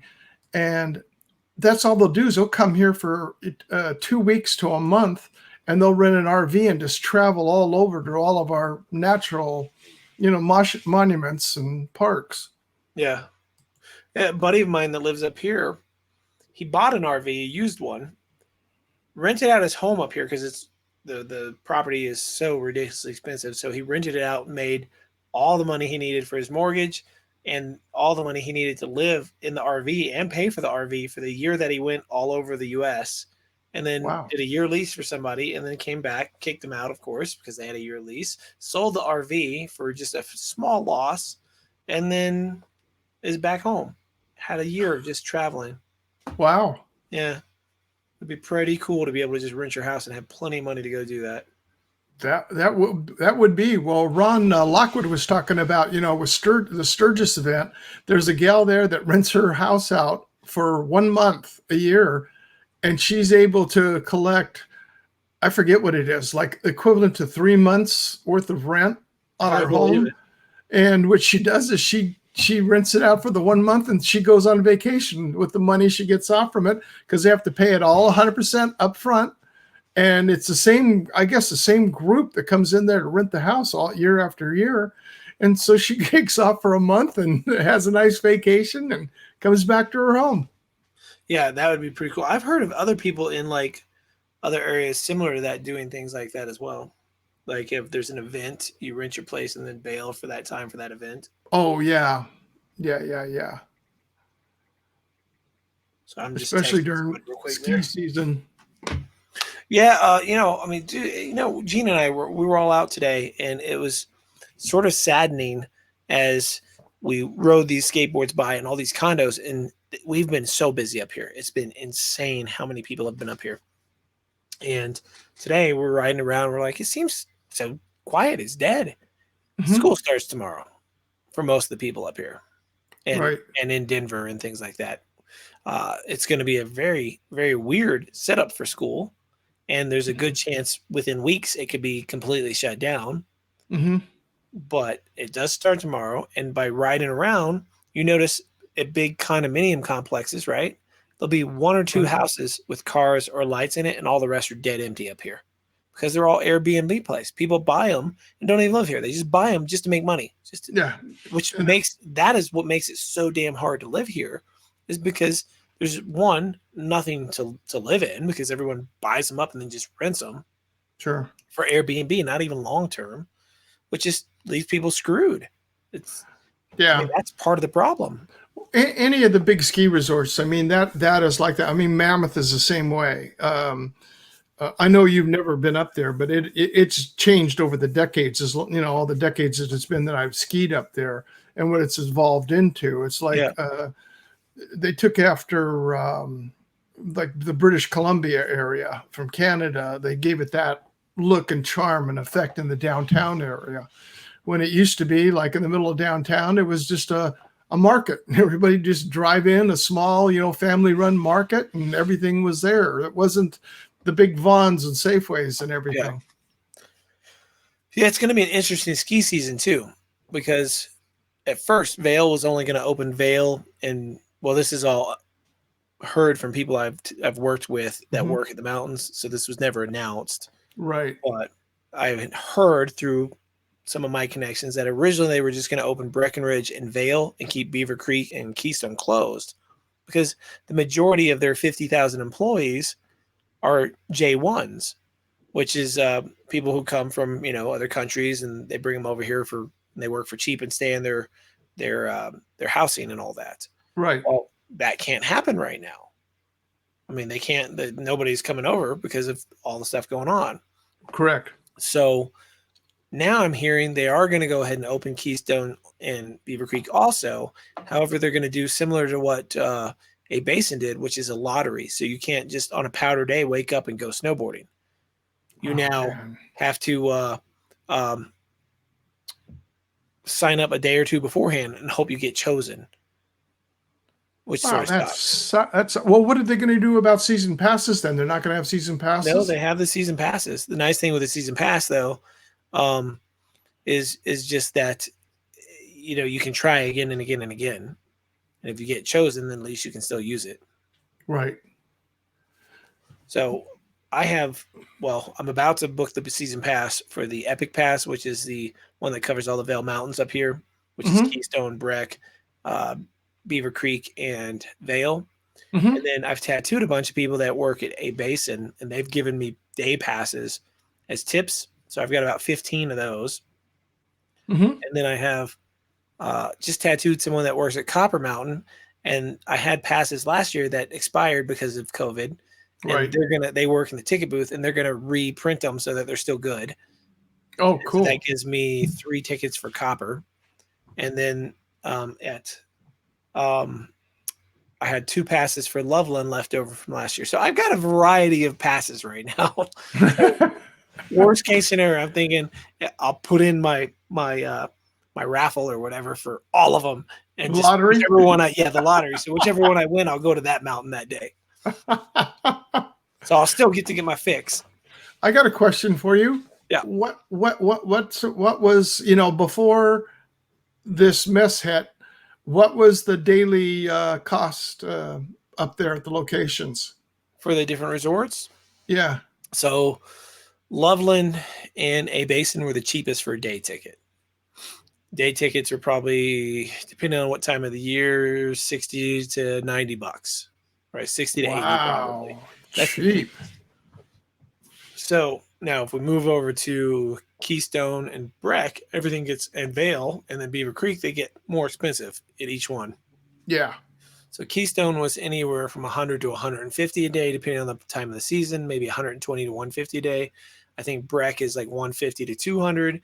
I think Vail is minimum of 200 no matter when you go. Mm-hmm. And I wouldn't be surprised if Beaver Creek was somewhere between 200 and 250 a day. I'm not sure. I've never looked at Beaver Creek's. Yeah. But Vail broke $200 on a Oh day. my Lord. Insane. Well, that's where all the big money is. I skied there. I skied there one year, decades ago. Because Mammoth was like 149. Yeah, I remember going to Snow Summit and Bear and it being like $40 or $30 or something. Like I don't know what they charge there at those now, but it's they're over 100. They were over 100. I haven't skied in many years now because of an injury I had. Yeah. Back in my day when I used to race, it finally caught up to me over the years, and my knees can't take it anymore. Yeah. I mean, I can get out there for a day or two because I used to do a giant slalom. Well, skiing is, in my opinion, Steve, skiing is a lot harder on your knees than snowboarding. Skiing is just hard on your legs. Like snowboarding is hard on you when you fall. If you see somebody catch an edge on a snowboard, it's just like something grabs your board and you stop and you instantly just smack to the ground. But as long as you don't fall, it's really not that. If you learn to fall correctly on a snowboard, it's actually can be fun because you're attached. So if you can cartwheel and sort of somersault, you'll pop right back up and keep going. In skis, that doesn't happen. You fall like that, they're flying everywhere.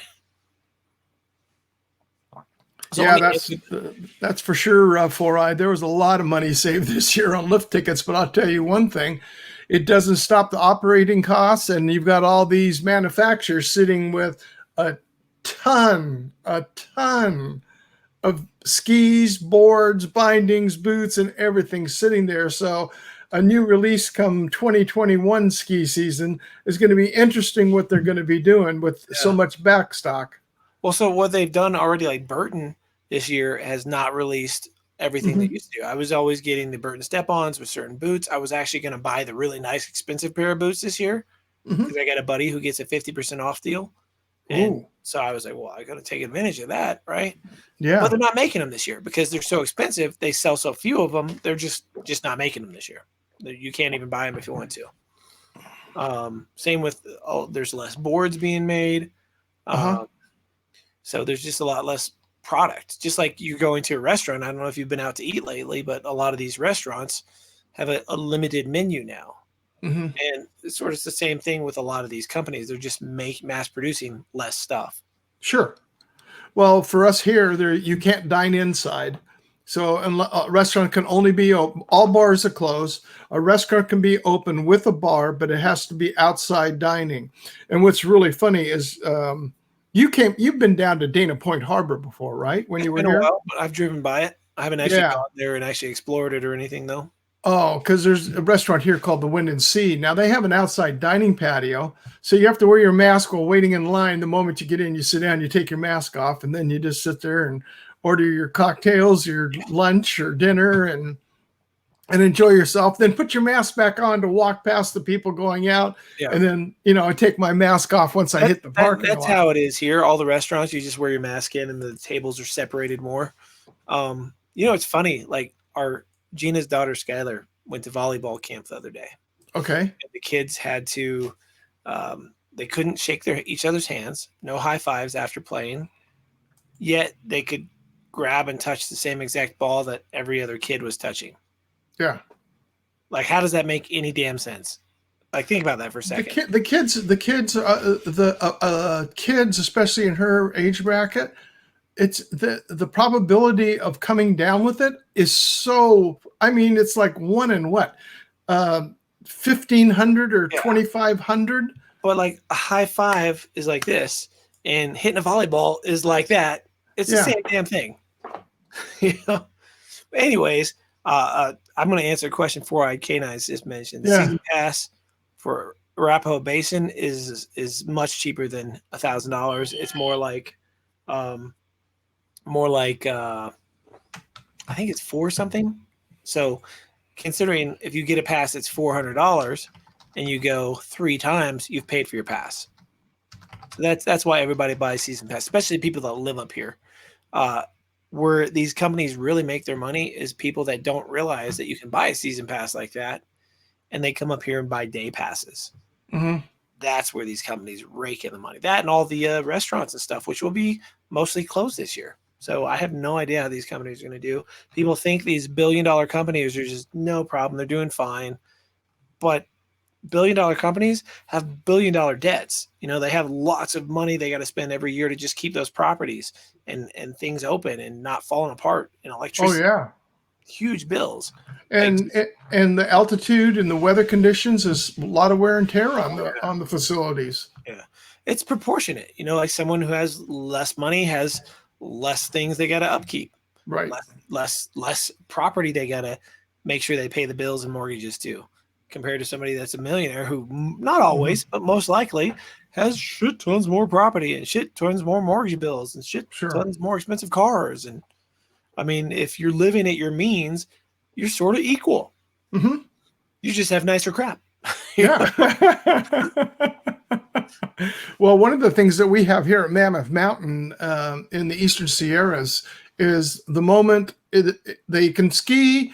I think it's starting the second weekend in October, and they have to close whenever 4th of July weekend is, when they've had enough snow to ski. Because I've skied the opening day, which was the second weekend in October, and I skied the 5th of July. We went up there just to say we were up there to go fishing, but I skied it just to say I skied on 4th of July weekend. Which mountain are you talking about? Mammoth. I didn't. Okay, so that's what I did a couple seasons ago. I don't know if you saw it, but I made a video snowboarding on the 4th of July. Yeah. Yeah, and we did the skim pit with the pond you had to go through and stuff. I did not make it all the way through. Very close. But we didn't get to do any of that stuff this year. We probably won't next year. Now, my assumption is, depending on who wins the election, we're going to see this stuff clear up in a new way pretty quick. Mm-hmm. Otherwise, we're going to just see more fear tactics again and again and again. But sure, we'll see. Come December, I got a feeling that we'll see some changes. 5th of November. This thing never existed. I'd like to say that, but other countries are having issues also. So I'd like to think that if Biden wins, he's going to come out and say, "Oh, scientists have discovered this. We've been wrong. We don't have to distance as much," and all this. And then I think if Trump wins, then it's going to be just more of them pushing that he sucks and he's messing up and everybody's should be scared and stay home and let's impeach him because of it. And that's exactly what will happen. Is as soon as if he wins, there'll be an impeachment trial again, almost A new one. I think. Yep. Yeah. Because they can try every time he wins, if I'm not mistaken. Only once though per term. It's going to be a mess either way. I think whoever wins, people are going to be mad at each other. People can't realize, hey, we have different views, and that's okay. But let's stop the hate. You know, like I agree. You know, we've talked about it. You know, it's just, you know, everybody's entitled to opinion, and guess what? It's our constitutional right. It's when the hate, the problems start going on when you're not allowed to speak. Forget it. You're done. It's like, no, I don't know Joe Biden from anybody, but I was watching some of the Democratic thing the other day, and some of the stuff. Actually, Obama made a speech, and there was a pre-recorded Obama speech. And the first minute of it, I was like, damn, this is a good speech. This is very positive. It's very uplifting. And then it went into Trump hate. That Trump is a loser, blah, blah, blah. And then they had an artist that I actually think is a good musician, Billie Eilish. She's a younger girl. And her speech was Trump hate. It's the end of the world. Nothing actually explaining anything, just scary stuff, you know? And that's the stuff that I wish people would stop on both sides. On both sides, like I agree. Talk about policies, talk about what you want to do, but let's get the bullshit out of it. You know, just like in the old days of Sergeant Friday, just the facts, ma'am, just the facts, and that's what it needs to be. What are the facts? What are you going to do? How are you going to do it? Well, I think a lot of America has forgotten how much money they make off of us. Like they make trillions of dollars off of us every year. Oh yeah, trillions, and they're spending it in the shittiest ways. Congress should never be able to go on a month-long vacation. Who in this chat gets to go on a month-long vacation and get paid for it? I sure as hell don't. And not only that, this year you've been off for almost 3 months, not going in, and you don't have to do it. Yeah, you don't have to go in, and you're still getting paid. You're still getting your health paid for. Everything's done in a free boat. Yeah, they get those health insurance benefits, from what I understand, pretty much for life. You do, all you need to do is serve one term. That's what we all need to do. To go on, you should have to win at least 2 or 3 terms in Congress and 2 terms in the Senate. Well, I honestly think when you're done with it, all that stuff should stop, because that's our tax money still paying for their crap when they're not doing anything for us. Like, what, you know, I don't even think a president should get paid forever. You know, like, cool, you did a great job. You ran the country for a few years. Awesome. Now go back to whatever you were doing. Oh, wait, you didn't do anything before? You don't have any skills?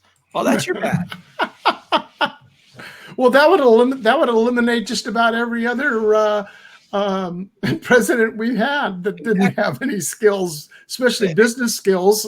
That's the problem, Steve, and that's the way that I see it. And is that years ago, many years ago, it was supposed to be people lived, I think, to like 50 or 60. They didn't live as long.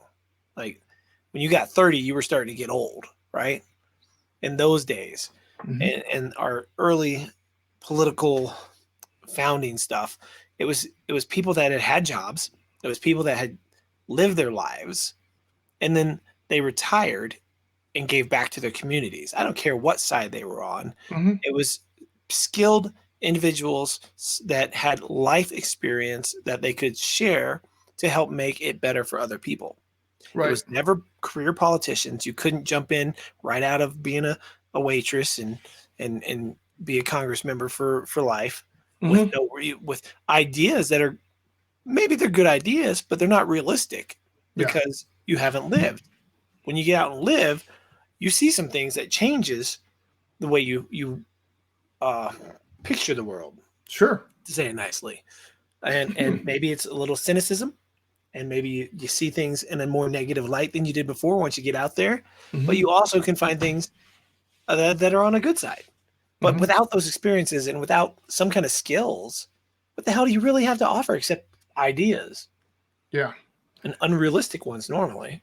Yeah, that's for sure. And, you know, ideas are great, but when you come up with an idea, back it up. How are you going to implement? How is it going to work? What research have you done in order to prove it's going to work?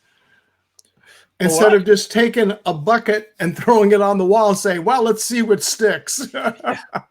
And honestly, going back to some of the DNC campaign stuff that was just mentioned, so much of it was fear tactics, and it just there wasn't any meat to it really, and that's a shame because like I'd like to see a fair race between the two sides. Yeah. And it's a shame that I have to say the two sides because I think that's what divides the country. I'm pretty down the middle for the most part, although lately, the fear tactics. There's the asshole side and the fear tactics side, right? Which one you gonna choose? Anyways, I can talk about politics stuff all night. And stuff pisses me off. Well, somebody in here mentioned about there should be like the Brits, 2-week campaign season. Wouldn't that be nice? Yeah, yeah. And they shouldn't be able to have millions and they should be able to cap off like how much they have money wise too. Because if we had money, Steve, if you had money and I had money, we could run for Congress. I think you need at least $1 million to be able to have a fair shot at running for Congress. Not really. I know. I should say our state house guy here, and then the guy that came in and he went up, and now another gentleman went in. He's not a millionaire. No, that we have represented in our district here for the U.S. Congress. No, I don't know the details, so maybe you're familiar with it. But AOC won some kind of lottery or something for getting Congress? One of 10,000 people's names who went in that the DNC went to go pull it up in a America's Got Talent program. In essence, who's got the most talent that we can put up there for this district? When's the Republicans going to do that? I want to sign up. I want to play that game. Hell, I've bartended before, so I'm ready to go. I don't know. I got the qualifications already. They obviously are looking for someone that was fun in front of a camera with some views. Yeah, and I think I could do that. I think I have that job in the bag. But she is a little bit more attractive than you are, and she is younger than you are. Yeah. Well, she'll have more years that she can give back. But some of these people are working into their 60s and 70s. So easily. Give back, more years to give back or more years to take more? Let's clarify that. Good point. Yeah, because I bet you, what is she worth right now? I bet you she's worth a shit ton already. Like she's probably already, AOC. I don't know, but the majority of the area that she represents, she's not living in that area, just like we have here with Maxine Waters. She doesn't live in her district, which is one of the unfortunate and sad things to say. It is a terrible area to live in here in California, in Los Angeles, and yet she lives in a $3-some-odd million home down the road. Yeah. To me, that if you're going to be a representative, you have to live in the district. No exceptions. That needs to be locked down. Yeah, I agree. I also think there should be term limits. Oh, without a doubt. I don't think people should be able to be lifetime stuff. Agent K. That's hilarious. Yeah, 2028. I got so frustrated with all this stuff. I actually Googled how to become a congressman the other day. Yeah, really? Yeah, I did. What did it tell you? There was that you need a lot of money. Yeah, well, yeah. That was pretty much what it came. That you need to have a team that's willing to go out and do the foot traffic for you to go out and push your name, because you just doing it on your own, you're just not going to hit the people. You're not going to make it. And you need someone else to talk you up, because you talking yourself up. It's like anything else I've done with band promotion or even this shop, stuff. That's why the video for the shop that I just made is the way it is. It's more of an insight to where I came from, instead of just, oh, look at me, vote for me. It's just a little history. If you want to vote, awesome. If you don't, totally cool too. It brought the personal side into it, which made it special. Yeah, I tried to. And hopefully next year, with me moving this here, this opens me up to hire people at the shop. Because one of the reasons I hadn't hired people, one, I like my alone time. I like my space. Two is I had all my YouTube cameras and everything in the back, which is a lot of small things, right? Yeah. And I don't like things to go missing. And if things go missing and I have hired somebody, then I'm going to assume someone stole it and have to fire somebody. They And grew feet. it's just this is a separation of the studio. The studio is doing so well that I needed to separate it. So it's a smaller room for me to work in, but I think tonight's test went pretty well. There's some things I need to tweak, but I think it was all right. I mean, we had quite a few people come in and out of the live stream tonight, which was supposed to only be 15, 20 minutes long. And yeah, I mean, it doesn't look horrible. I think some pegboard, it's just different. It's just different. It just sucks because I had just got this set up at the shop, and it looks so cool with the brick wall behind me with all. Oh, that's so cool. I know. Yeah, well, knowing our congressman that we had here, he's actually got out of the last 2018 race, so now he's going back in again, but he's running in South San Diego County, and knowing a state representative here pretty closely, it's not just so much you need people to promote it. You need to work your way up through the ranks somehow, like working for on a local city council, or start out on a planning commission, go to a city council, and then from city council, then you go on to like a state position as a state rep. And then if you can get elected as a state rep, do fairly well there, then jump over to even like what we have here, because we have a county board of supervisors. In fact, the county board of supervisor, when he termed out, he ran for the Senate here in California and won his district. Well, it's funny you say that, because I was talking to the mayor of Breckenridge the other day. He actually owns a restaurant called Downstairs at Eric's, which if you're up here and you want to go over to Breckenridge, it's like 15 minutes from where we're going to be. Okay. And that restaurant's awesome. I absolutely love their double baked wings. If you're into hot wings, they're double. You got to ask for the double baked. You get the regular are going to be soggy. The double baked are so good, so good. Anyways, he owns wings. Oh man, baby. And there's a place actually even closer called the Kala, which is over near where I live, where they have good wings, good hamburgers, amazing pretzel, like soft pretzel that's like this big. It's so good. So there's all kinds of places that we can venture out, but I'm trying to keep everybody sort of close to the event itself. Sure. I don't even remember. I'm all off on a tangent on food now. But okay, so the owner of that restaurant is the mayor of Breckenridge. Okay. And so he knows about everybody. So if I was talking to him about how I was so frustrated with things and wanted to get more involved, and he was like, dude, you should run for the mayor of Silverthorne. Since your shop's in Silverthorne, people are getting to know you. You go for the mayor position, and the person in there needs a good spank in the ass anyways. That he didn't like him, so I don't know how to do it, or I don't have the time to. He says he doesn't get paid crap. He says the insurance is good, but he doesn't get paid crap. That's why he has the restaurant. Yeah, and it's a lot of hassle, especially right now with all the Rona stuff. Well, with the mayor, you got to run for city council, and then you're elected in the mayor's position, correct? I have no idea, to be honest with you, Steve. That's how most cities operate. In other words, you have like our town here. We've got 5 council members. You have your mayor pro tem, and then the other 3 are just council members. Yeah.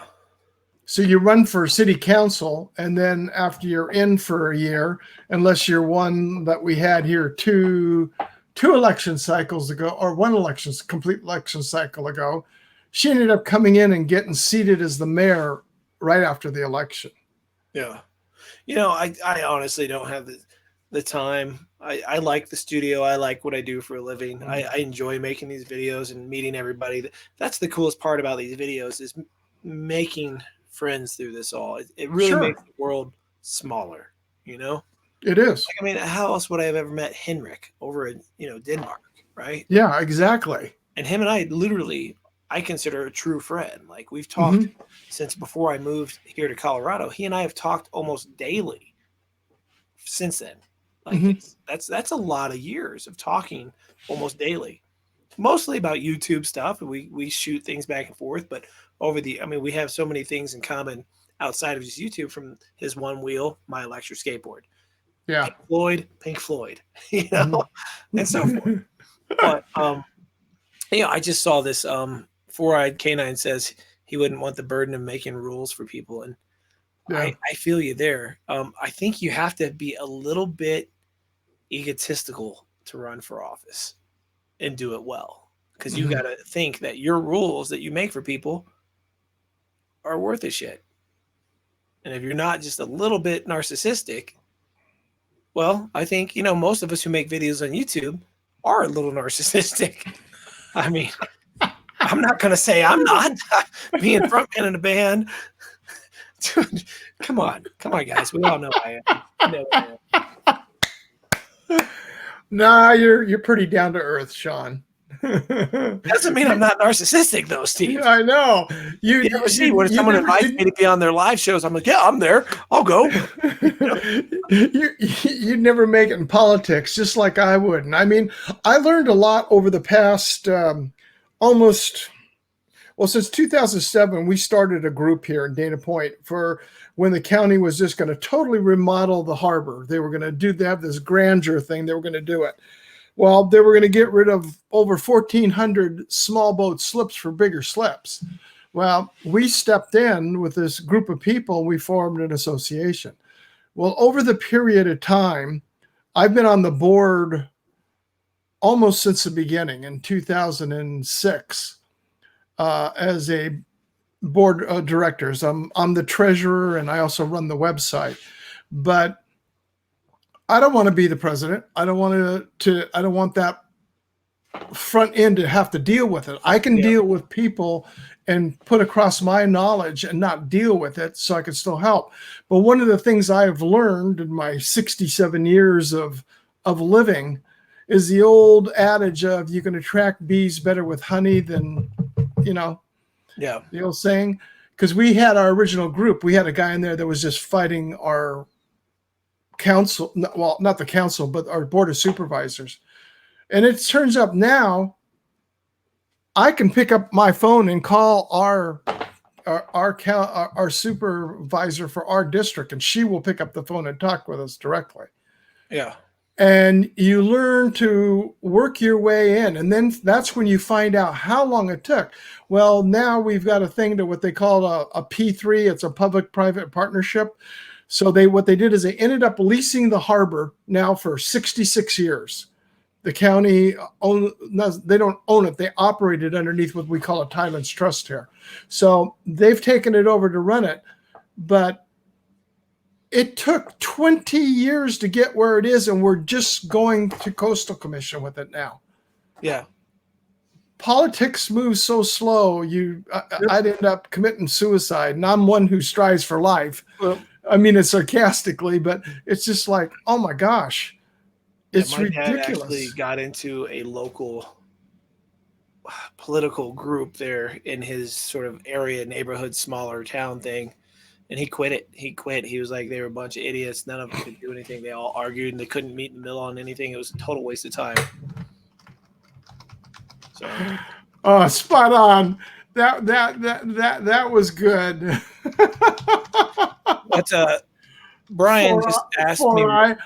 You know the thing. I had, I guess, my senior Biden moment. Oh God, I get that joke now that you said it out loud. Come on, man.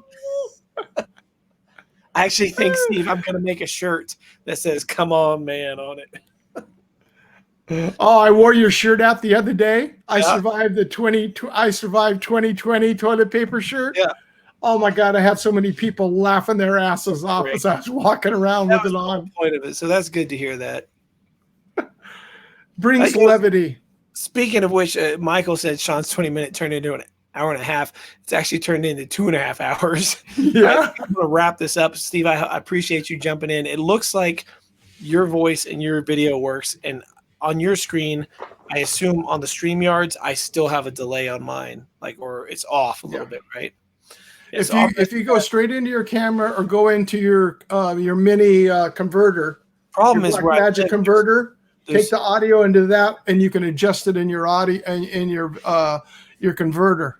See, the problem is I'm going to need to find an output that's an XLR, probably to a 1/4 inch, and then get a 1/8 inch adapter, 1/4 inch to 1/8 inch adapter, because the ATM Mini here I'm looking at it, and it only has an 1/8 inch in, which is sort of silly. It should have had a 1/4 inch. It would have been nice if it had 1/8 inch and 1/4 inch.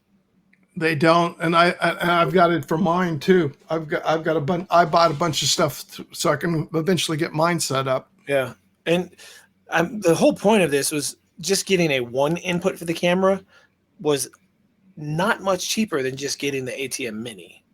So my thoughts were, hey, at least I could switch from 4 cameras. So if I set one up like above me, I could have a top view and just where this is going to go black, that would end up going to the top view. To your overview. Yeah.